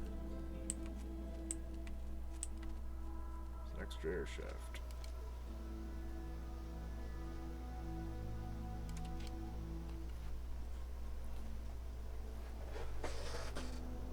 So we exited from over here.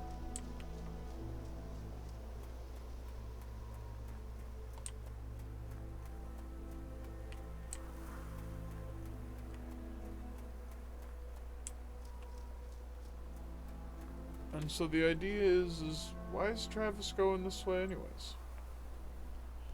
Right? There is another way. That elevator shaft.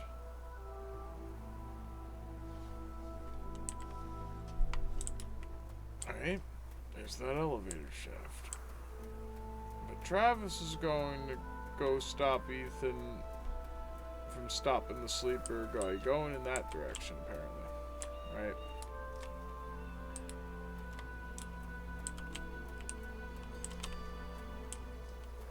And we could relive the sequences by touching the bodies again, right?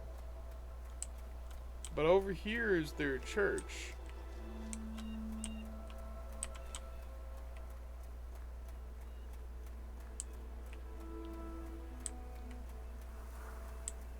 And this is where his uncle succumbs.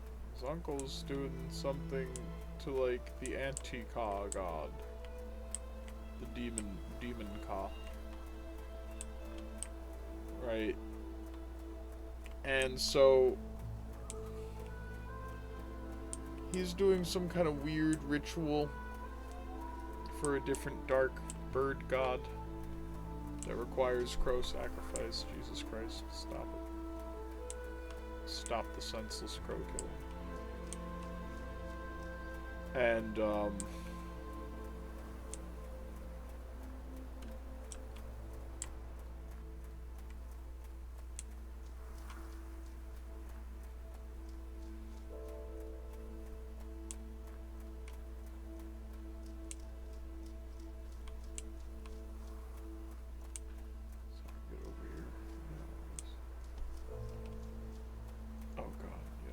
is it boring?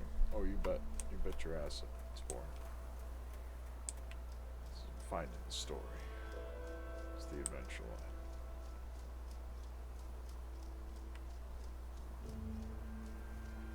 But, like, the whole sequence of events is kind of running this way anyways. But we're trying to find, when do the murders really start? And the murders start all the way over there. Right?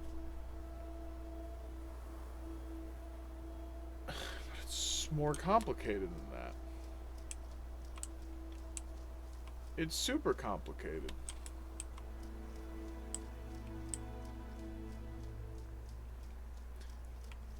The first event is Travis is trying to tie up Ethan and run him over. Right? That's the first we run into. But his grandfather takes the cart and runs over Travis, severing his legs, and you still find Travis's severed corpse over there. So that's the final resting place of Travis.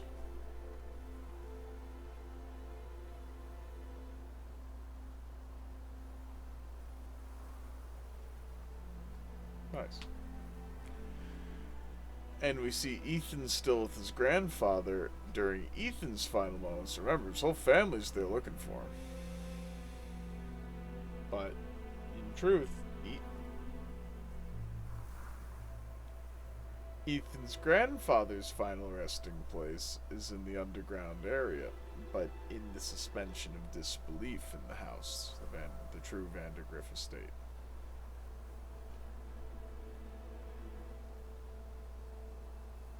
And it's in that hidden ass room, which is weird. And it's in the burned down version of it. Goddamn, we gotta go back. It's in the burned down version of it. Oh. Meaning that he is crafting up the final portion of his story in the last 4 minutes of his death, because that's what Ethan's here to do. He's here to be a writer. He loves writing. He loves reading. He wants to make. He wants to world build. He wants to craft stories.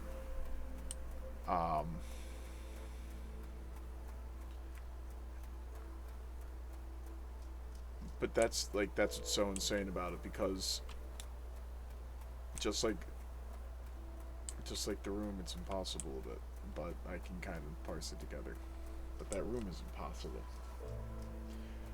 But again, maybe finding that newspaper there impossibly is a part of the suspension of disbelief for Benita is suspending it. But then again, this house exists. Is this one completely in the suspension of disbelief? Maybe. This house does exist. Maybe this one doesn't.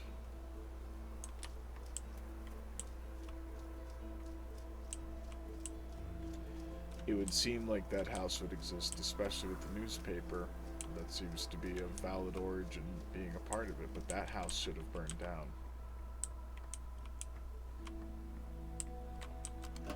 More burned down than that. See, I'm telling you, we're getting somewhere. We're getting somewhere.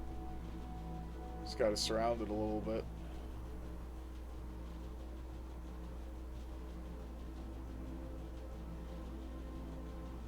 As for the swimmer sniper, it's supposed to be so gaudy and uncannily in the suspension of disbelief that it's like, oh, it's obviously not canon. It's like, what if it is?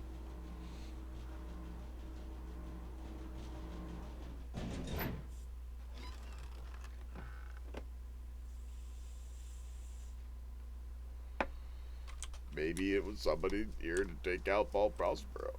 That's what I said. That's fun.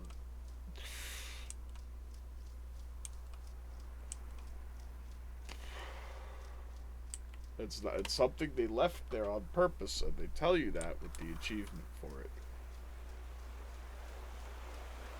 They use the achievement to reassure you, no, actually, that's there, and they're on purpose to be interpreted, not something left over.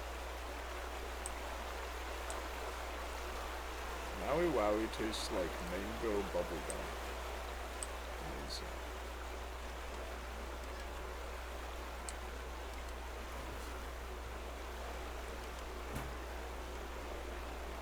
What point does the lock even have?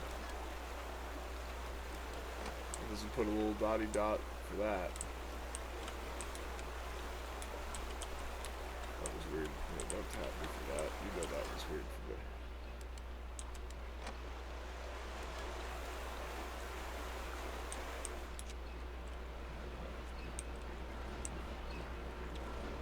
But then where would this potentially be sending energy to? Where is it? Built it up, you know? All these ones are locked down. All these ones are chained up. This is the only one that has power sent to it. And it runs. Maybe the fact that it runs at all is really just a part of history, you know? But a cool part of history.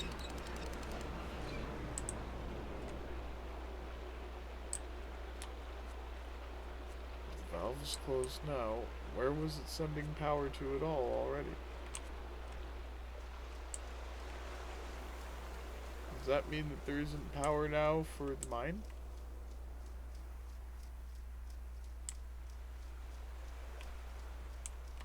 Looks like there's still power in the mine. That's weird. You'd almost expect there to be like a different level state. The only thing powered is the mine, really, and that's it. But the mine is still powered. That's funny.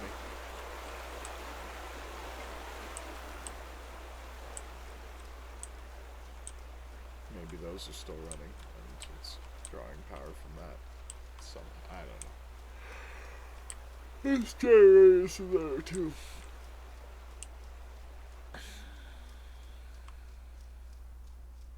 So maybe there's something about those and these other little, maybe those are generating power somehow. Whatever.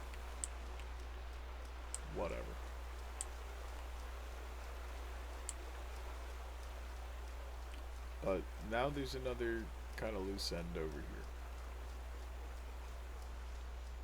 And it's what we came back here originally to do, and then I decided to turn back around, explore other things, and then we found one of the things we forgot.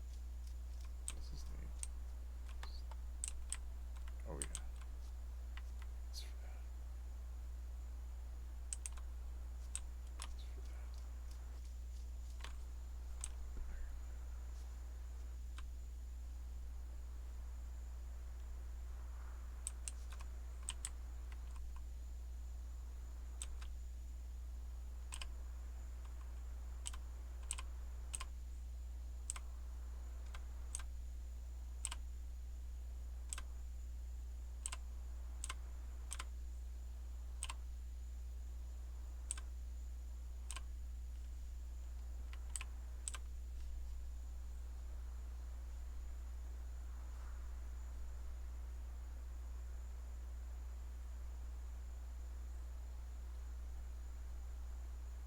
your spot. Is that like a thing that you did to tell? It's like kind of like a reminder. This was a spot that you loved.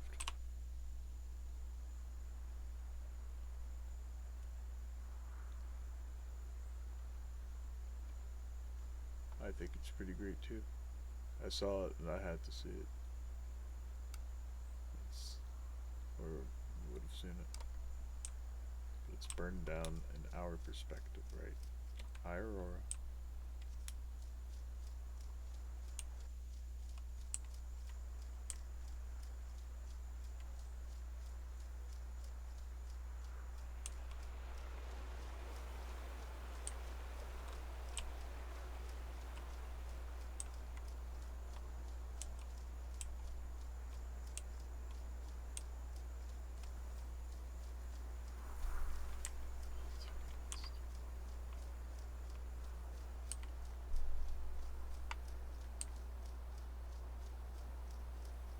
So, here's the idea. I really am an SCP. It's so cool. Okay, but whatever.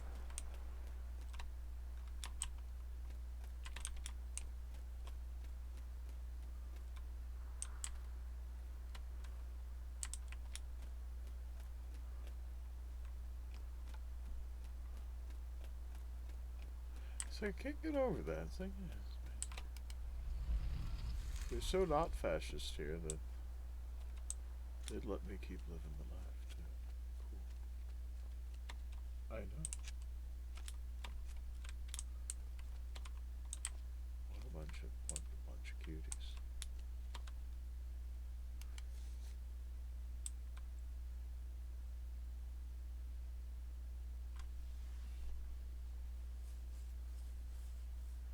The sleeper resides in a prison of death, and pain is the key. So we've gotten the sleeper out with some pain.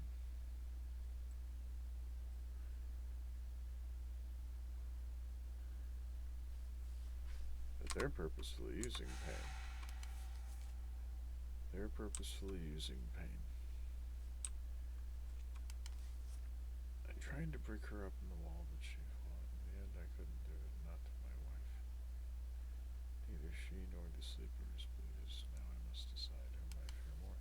So this is not so much his father, his grandfather succumbing, like, but that's exactly it, right? That is it. His grandfather is succumbing to the flames, but these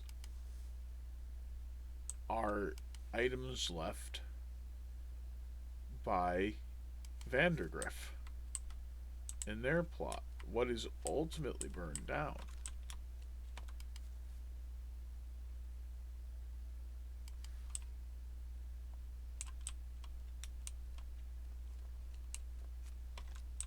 This is burned down.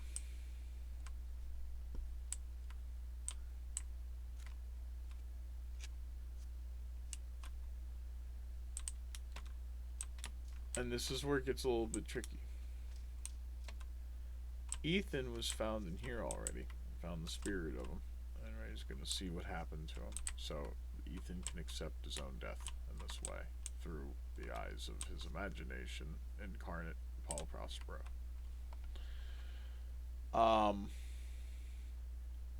Paul Prospero is finding the scene not as Ethan would have succumbed to it in death,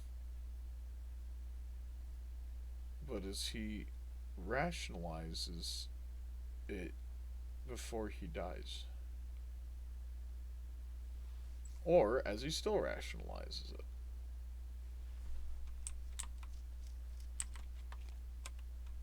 Because this wasn't burned down yet. It was burning, but Ethan already has this area, right, with burned and singed remnants of the evil that was already going on here. And when it is that you experience the final scene, you see that he has the bodies chalked up. These aren't real things. Are they horrifying in truth, right? Just this one's like, oh fuck, that's fucking fucked up. I have no mouth, but I'm a scream type of shit, you know? Really great art. Itchy baby.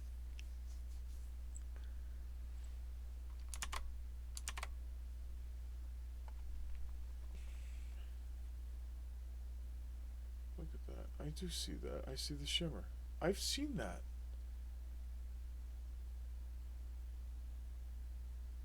What's that about, baby? And I saw that earlier. It's probably just ash effects, right? Because it's... Yeah, it's like ash smoke blowing.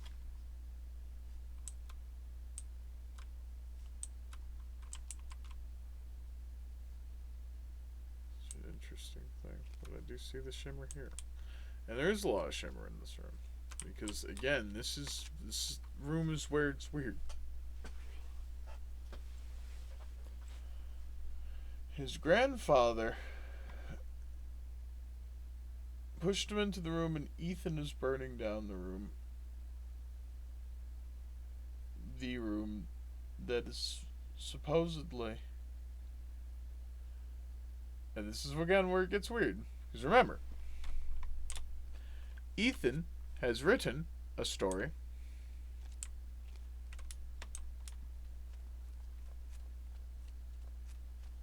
no flicker, baby. Ethan has written a story about the room that did not burn. And he has left it on a house all the way the fuck over there.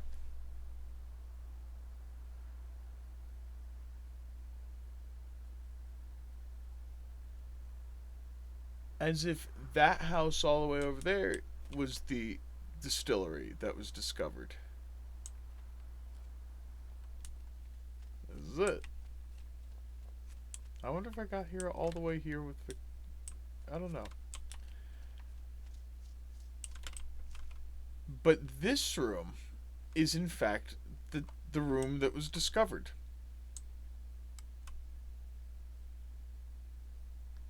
Pots and pans. Sacks of raw material. It's for moonshine, though. But this is in fact not... This isn't the room. It's the room that would be discovered after the place burns down. What is this room's purpose for? Is this where he keeps the prisoners to be sealed up into the wall? Just torture them and like find other ways to torture them? Is this where he keeps the right to the story that's being told? That this is where the people would be being tortured, and this is the slave meals and the prison meals that they're eating, and these are the bedding. This is bedding for a few people. 1, 2, 3, 4.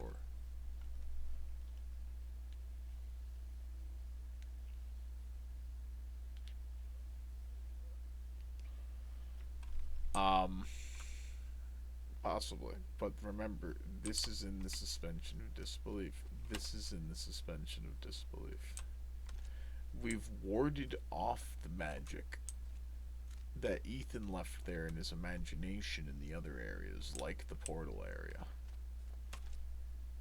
And then we found real stuff there.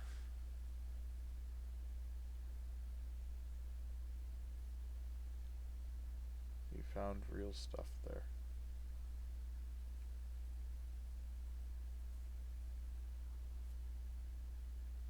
Shimmer baby. Yeah, I see that shit in the water. It's insane. It's not just in... It's not just in the canal and stuff. It's like in puddles and shit. It's insane. It's not just wind. It's like actual physical shimmering presence being held and maintained in areas at times. That's the one... I'm more afraid to call it out, but that just reminds me of it a lot.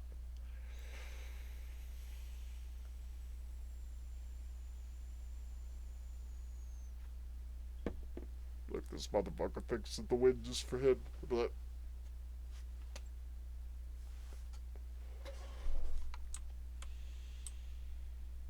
all right.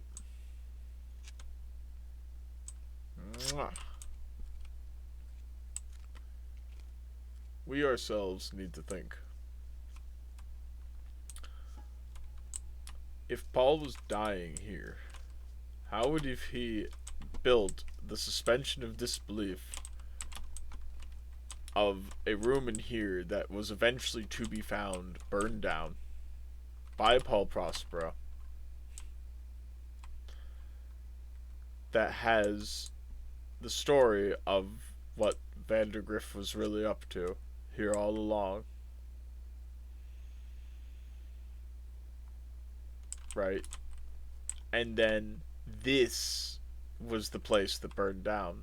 This was the fire that they, right? There is evidence of the distillery. Or is that the furnace? Yeah, it's a furnace. It's not a distillery. I don't know. Damn it.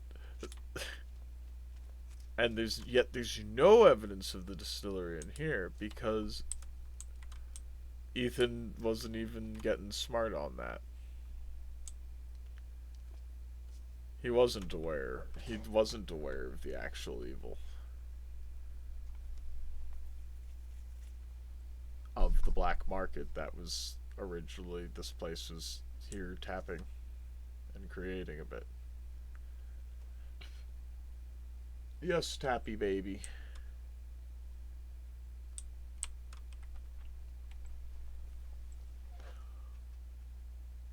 And it's interesting to consider all that. Because Ethan isn't aware of that, and to him he finds a potion room. But the potion room isn't here. It's over in that building up there, but that building isn't the one that's burned down. This one is.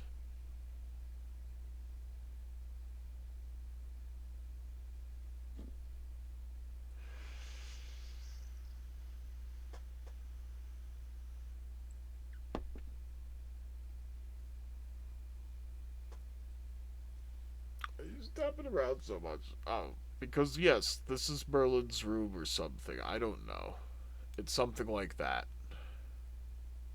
We've made incantations like Lokara, and it doesn't do anything obvious.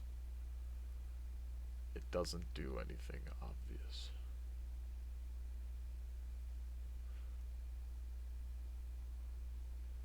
It'd be cool if it did. We have made many magical glyphs and symbols, ordained them as such. We have intervened and convened faith on old gods, and appreciation of the currency of now and the past. Something about that, right? But we did do that, right? We created some renaissances with a little privacy issue of ours. We created a renaissance with a privacy issue of ours. We're good. We're good. Culture babies, culture babies, culture babies. So, Corvus. It's just kind of funny. It's like my Corvus. But that's what opens up the secret room. But the only way to see the actual place, and you do see the actual place, and it's not underground. It's just like this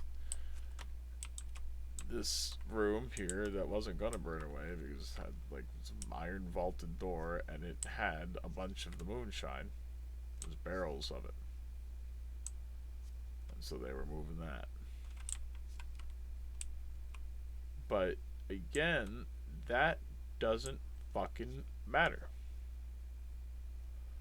Ethan is living in the 70s.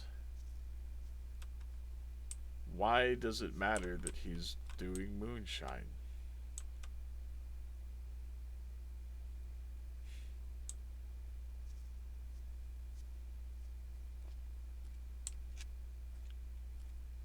Why is there a newspaper article about him? They said that this was caused by a cigarette, though. That's what the real news article says. Seemingly. But this fire was caused by a lantern.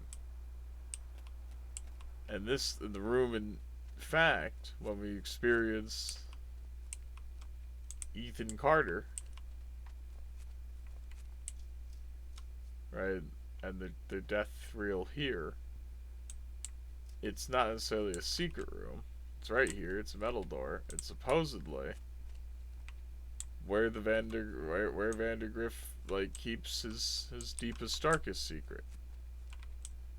Paul Prospero realizes his own. He says he becomes like more immediately aware of what his place is here, right? And Ethan is vision boarding essentially. This connected, like, this interconnected headcanon of events that he's building in his imagination around this area that he explores, and his family explores too.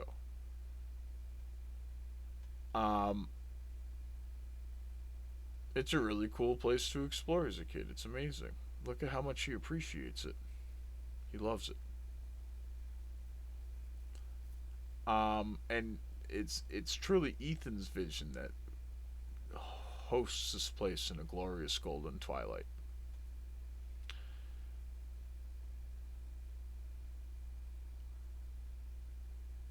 And he imagines all sorts of events in this decaying place that once was and is truly now just a relic. We have no idea where he lives and what town these people are from, whatever. Ugh. It's what kind of makes it all even more suspended. It's so suspending. It's weird. Because them living here alone is fantasy. It even that doesn't make sense. From the very beginning, it doesn't make sense.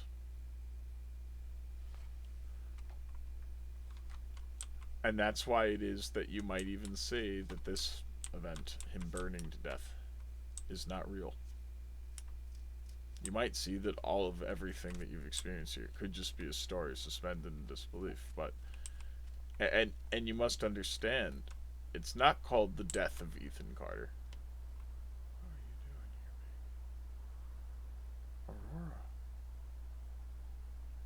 baby? Aurora.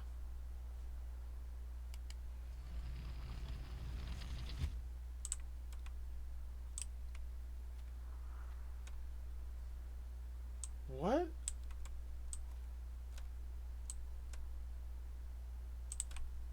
Okay, there's just an effect here, but...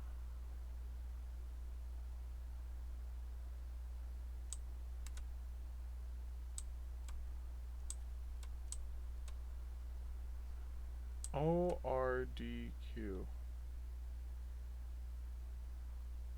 Corvus.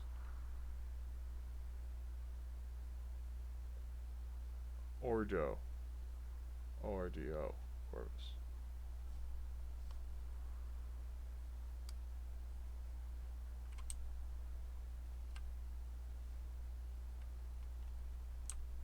That, again, that's just his imagination. It's part of the story.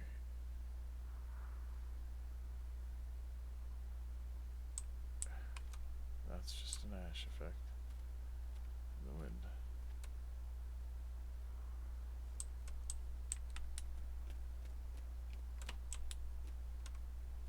Oh, sorry. It's called The Vanishing of Ethan Carter, not The Death of Ethan Carter. Right? It's but it's not about a kidnapping.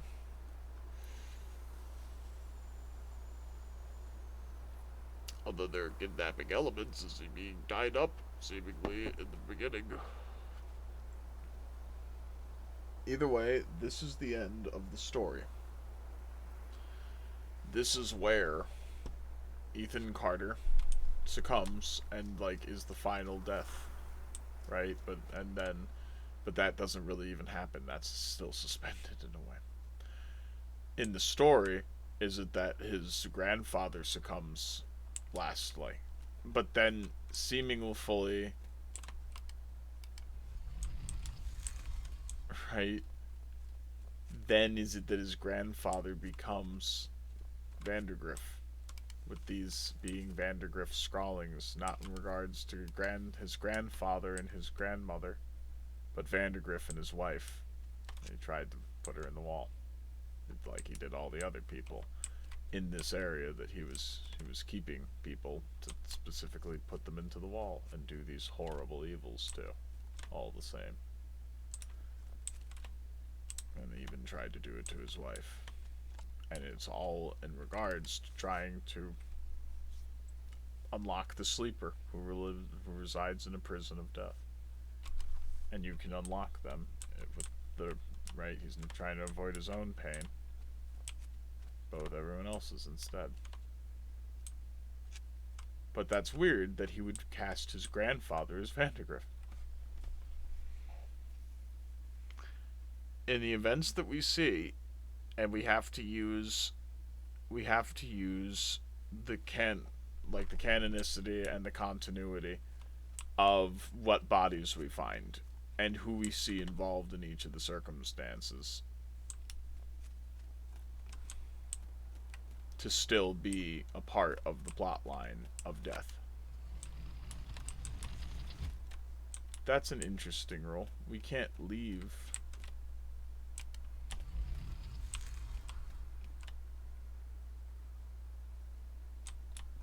Nice. You have to close the door again in order to... But we passed through and left it open. We leave doors open.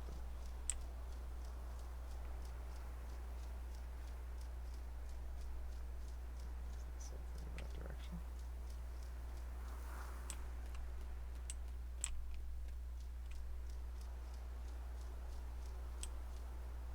Oh, I didn't think I said, oh, it's a back bit. I was like, I even tried.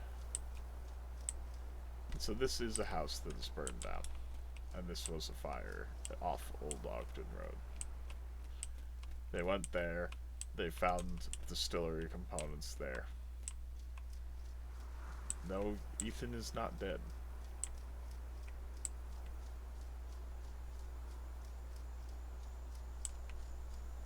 They didn't. There's no.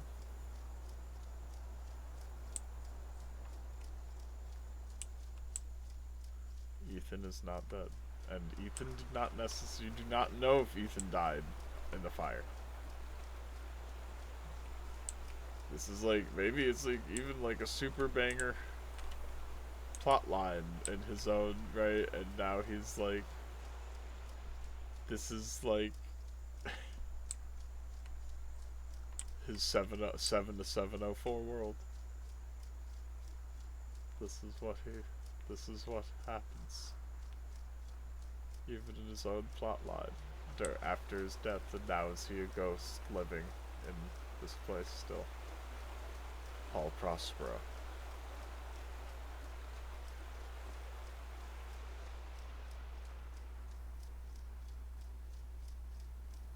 He died in that fire, so now he can exist as Paul Prospero, engaging with and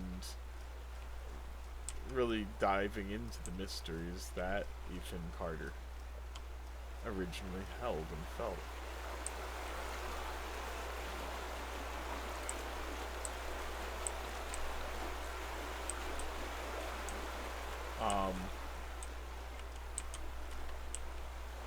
That's fucking awesome.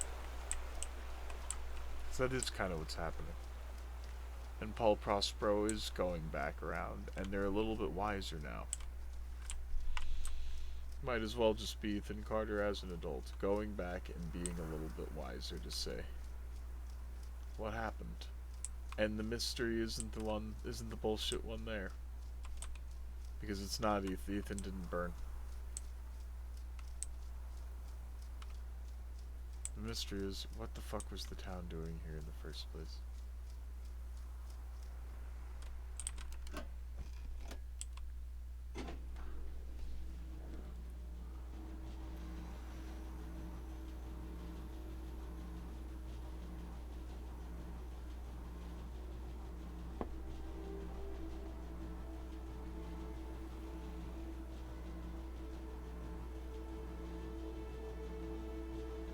Why was my family so mean to me?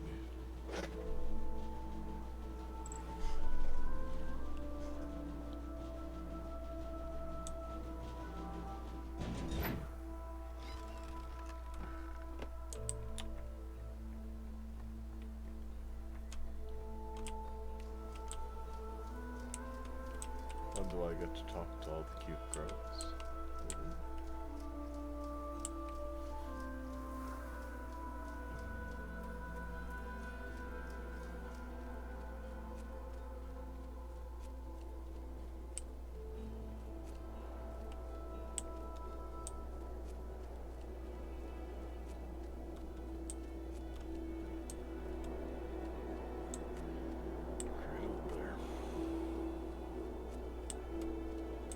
Maybe they live off the road that seems to be blocked there.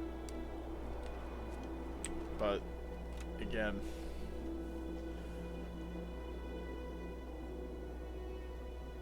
there's a broken bottle out there by that tree. That's supposed to mean somebody's going out there for a drink. And there's actually forensics to be done still. Someone's going out there for a drink. There's no evidence of smoking outside there. The idea is that that house did burn down eventually. Somebody dropped a cigarette and it started it. Whoever it was, could have been Ethan's family, but maybe it wasn't his mom accidentally dropping a lantern. Maybe it wasn't his mom actually dropping a lantern. It's just something that he imagined, again, because he feels hurt over the fact that his family's calling him awful shit. And this is what happens. I hope you feel bad. And then there's his uncle standing over there and shit.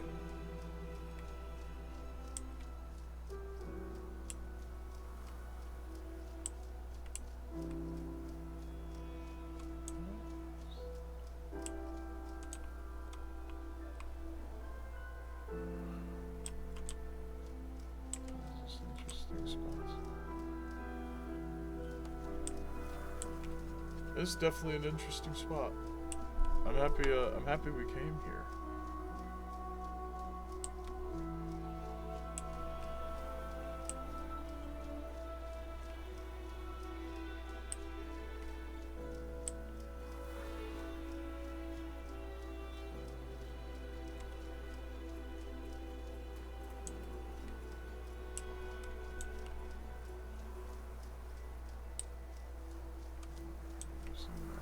First one I saw.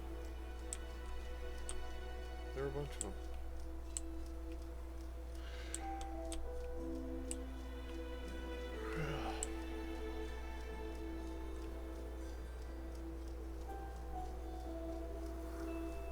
There was once a train station here.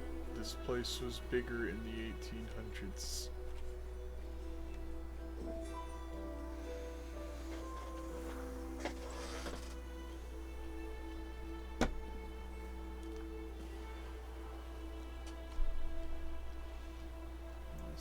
One of the 1800s and early 1900s when they bothered to have a fucking a railway system still. But it's decayed and is in ruins. Again, what's weird about it might just be some old, like, just bought some assets, and this looks really way too young in comparison to everything else. Especially for the amount of decay on the rail structure. Thank you. See? Thank you. That's what I'm saying. It makes no sense. Why would these be so new looking? these be so new looking. So sometimes mistakes can be made. They could have just not added any of these at all. Maybe they realized, damn, I need to make it look like they were actually moving something. Why would they right? But it's like these aren't rusted up enough. If the other one is so rusty, why wouldn't those be rusty too in continuity? That was... Maybe it was your... You little baby noises.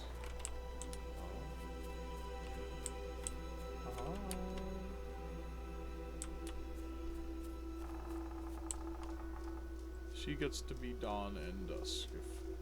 Yeah, that's right. That's right. So there. Hence her Persephone stuff. Hence her Persephone stuff. I guess we could go back to where we found the Easter egg.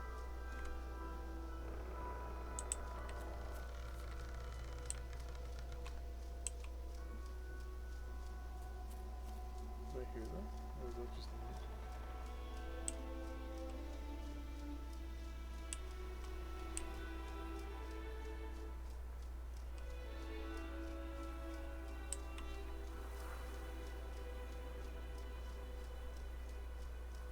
But I think I can use that, I guess that article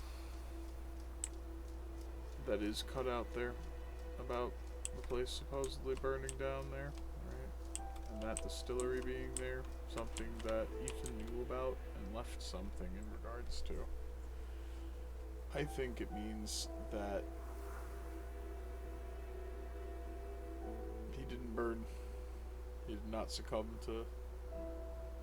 No, because he goes around later in life, and he leaves something about how it is that a cigarette was actually the cause of what burned that place down. And it was in fact the fact that it burned down at all that had brought his interest to it.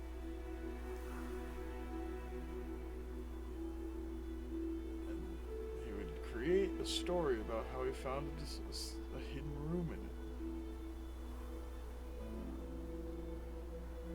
But he truly found a hidden room in that other house. He truly found a hidden room there. And that's where the distillery was. And so what he realized there was that in the Vandergriff estate, the actual big one that did burn down from a cigarette, not his mom's torch, or his lantern, her lantern. Did Ethan then eventually go in and discover the hidden room here? He found the hidden room in the other home, and then he left. Two things marking his genius. One, a story about a wizard who can see the future.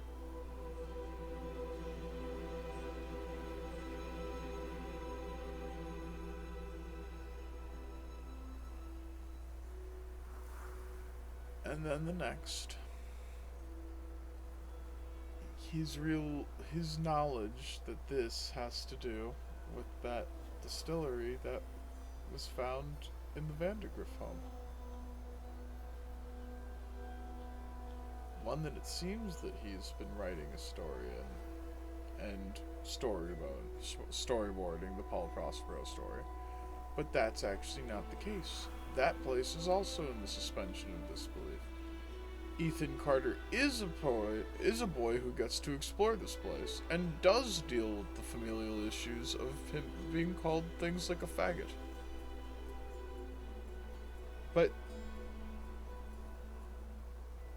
And he does see the darkness of things like the distillery. But that's too boring. And he wants to be more imaginative. Because he's inspired by Eldritch horror and shit. So here's a bunch of stories about how his family's trying to murder him. as he's trying to put the sleeper to rest. Keep the sleeper asleep, while those in his family want to wake the sleeper up. And you should ask yourself what is, right, not to the death of Ethan Carter, just the vanishing thereof, and where does he go? He retreats to his forests of imagination and his books, his magazines, and his hiding spots. That's where Ethan Carter vanishes. And I'm happy to know that. It's this little island retreat. A paradise.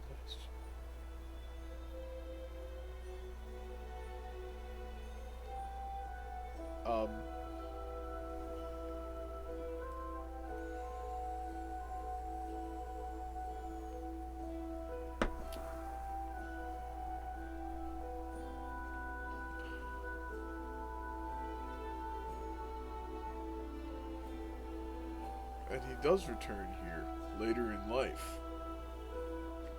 He is not always Ethan Carter. Would he return here as an adult? And potentially, he's imagining his adult life, knowing what he already does, but to reconvene with his past in this way. Maybe Paul Prospero is a returning Ethan Carter. 20s, 30s. Re-witnessing it all and seeing the mystery again. Maybe he makes a new tale along the way, a sniper. A diving sniper who was out to get him, but then drowned, succumbed to the same darkness that he had witnessed here and in his life as a child.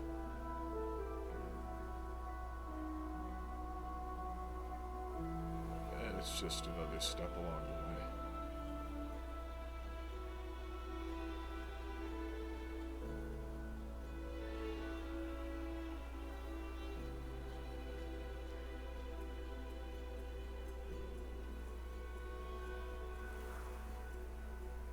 Yeah. Sleeper's here though. That's cool. The sleeper's here. It's hard to know. You don't know if it's like tragedy for him or not. And man, he's a boy who's got a lot of dark shit on his mind. But it's just like, it's such a sweet thing to think about that he does get to have this place, and it's not necessarily as dark as it might be.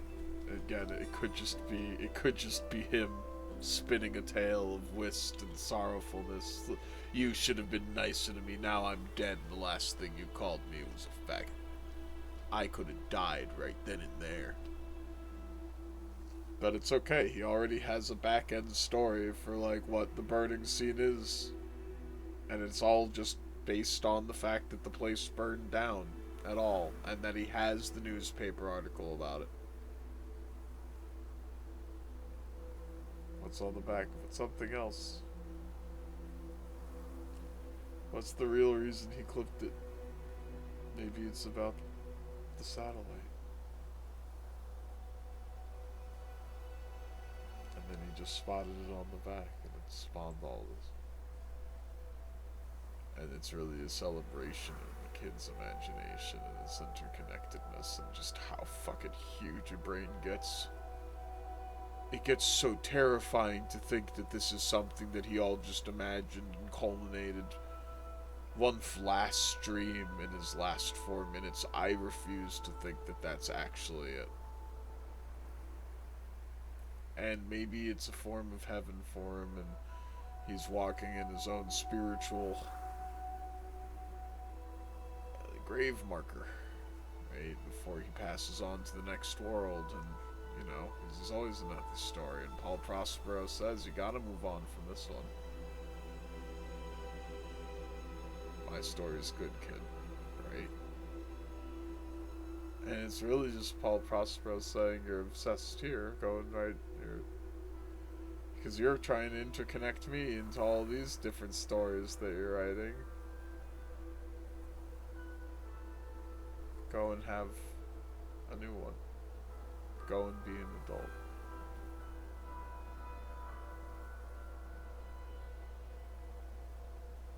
And the vanishing of Ethan Carter.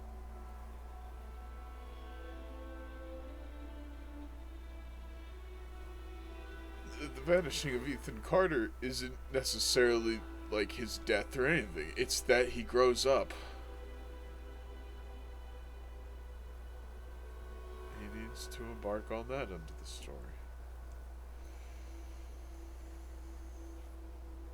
Well then, in this version of the vanishing of Ethan Carter, there's definitely been a series of paranoid events. Have I pulled out a very beautiful and cutie sleeper? And I don't necessarily think it probably don't make sense. That's a bunch of bullshit. Walking Dead.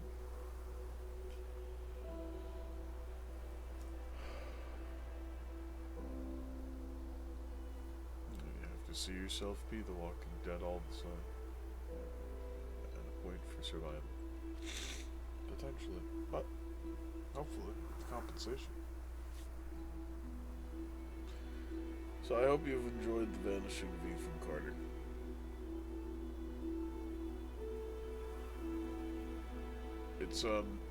It's provocative. It's a tearful experience. It's emotional. If you take any portion of it too legitimately, you might find yourself in tears. But there's a lot of feeling in it. It's amongst one of the best feats in level design I have ever seen, and it still looks so fucking good. 12 years after its release. It's just perfect. Look at the fucking grass flowing up. Are you seeing the grass? Are you looking at this fucking grass? Like, what the fuck? And the water shaders do look perfect from before. Looks like too a little bit stagnant close up. A little bit static and old close up, but excellent back here. So fucking good. Volumetric fog, the climbing through the hills, the atmosphere, the skyboxes, seamless definition against the mountaintops, the trees swaying in the wind, the excellent utilization of wind zones. It has to be Unreal, baby. It has to be Unreal. It's Unreal 4.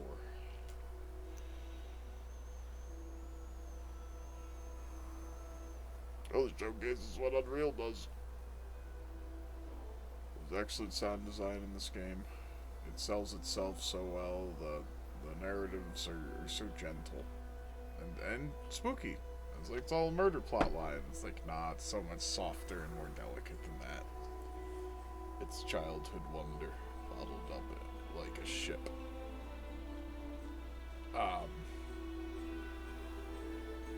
And is very happily one of the places I go to for inspiration. And I hope that I've bottled up some of the negativity on my end. That would be most excellent to see and find. And it's there. No fun. Get some of the get this on camera. Fuck it. Get this on camera. Just a part of the sequencing, I guess. No fun there. The whole bug-a-bite. The buggy baby got me? I'm sorry. Is this a bug-a-bite? I'm sorry. Was it you? Did you give me a bug-a-bite? It's a love bite. That's crazy.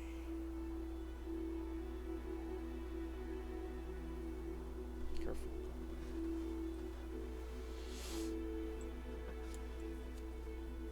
What's going up out there? I need sleep.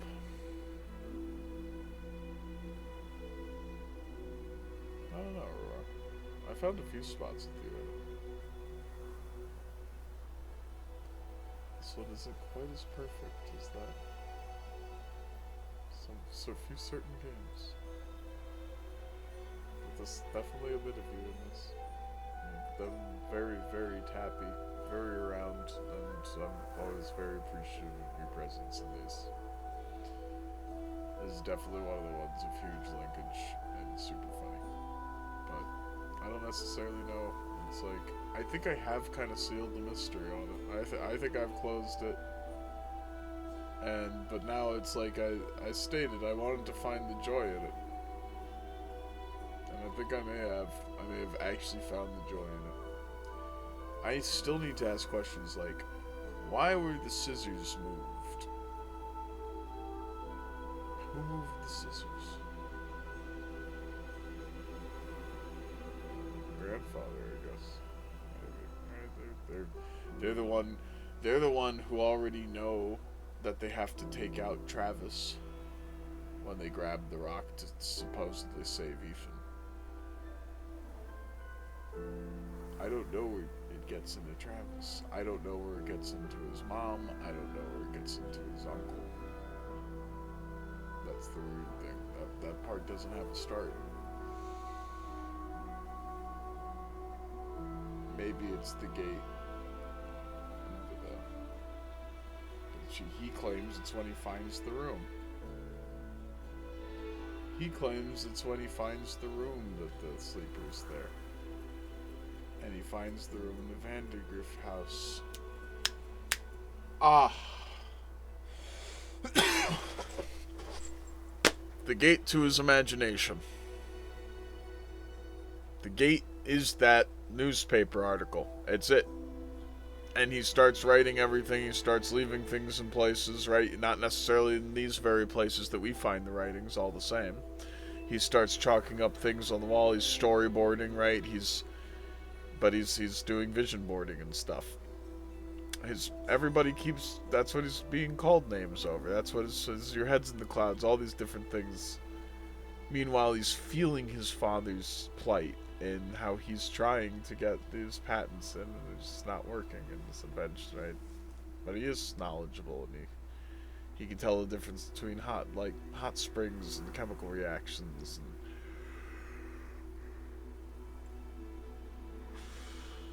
and he's spent time in the mines too. Maybe he grew up there all the time. It's hard to tell. It's very interesting, but he has business there all the same. Maybe he's felt the sleeper's presence before Ethan ever knew it. Whatever. It's just interesting to think about it, but you don't know where it gets into them, but it seems to be a reference point to the fact that he has an imagination at all, and that he's feeling kind of persecuted for his imagination, persecuted for his story making. He is feeling that in life. And that's what he feels so pained over, right? He found the portal, he found the room of imagination, he found his second place.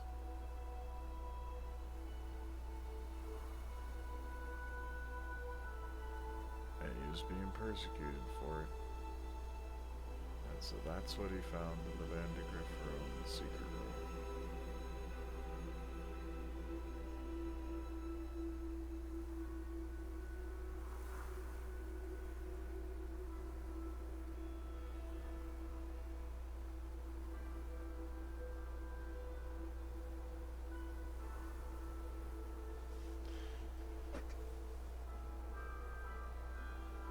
And so does he live in the place at all? Has to.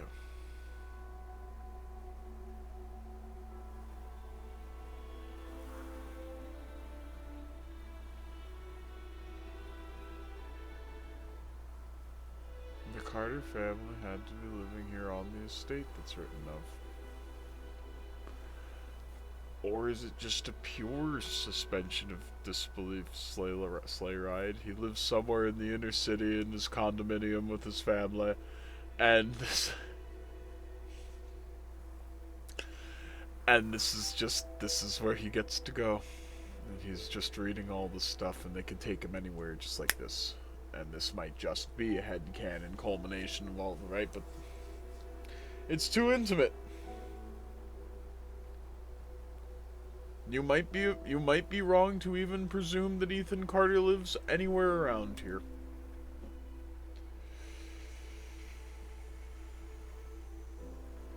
It was all a dream. Nope. Ethan Carter wakes up. Oh, just another boring day. No time for school, hun. It's like that kind of shit. It could be. It really could be. And I like to think that he did live here. But maybe I don't. Maybe it's better. Maybe he's just any boy.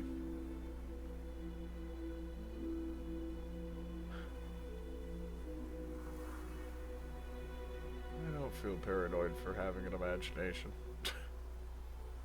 Imaginations can make people kind of paranoid. Or paranoid. But people also can make people kind of paranoid.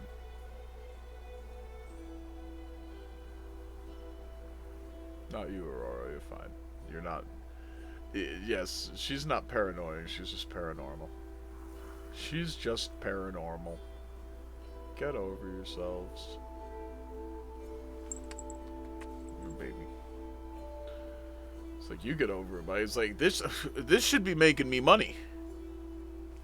I got the ghost that never lies with me. Hi, baby. Wow.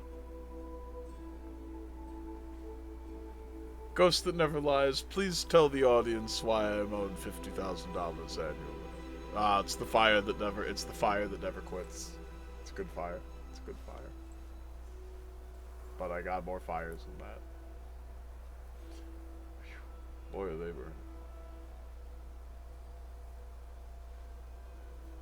burning. Examples of good fires. The sun. The sun. It's a good fire. We got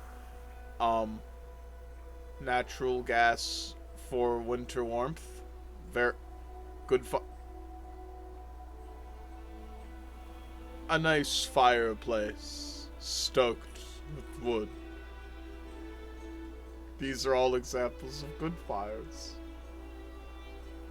Some other metaphorical fires, not so.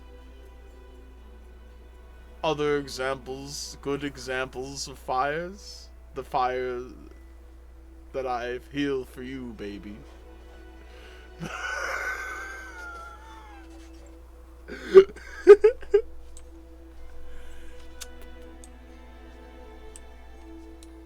Baby. Baby.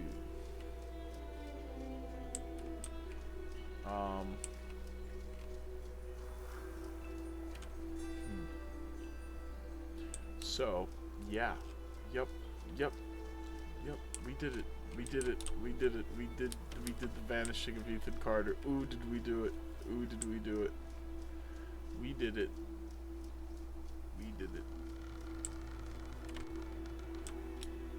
Now we get our special spot. Do you know about it?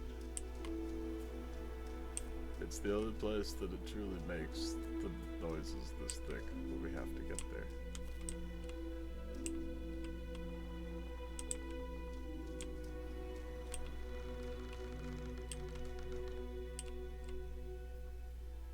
It doesn't work with the music on.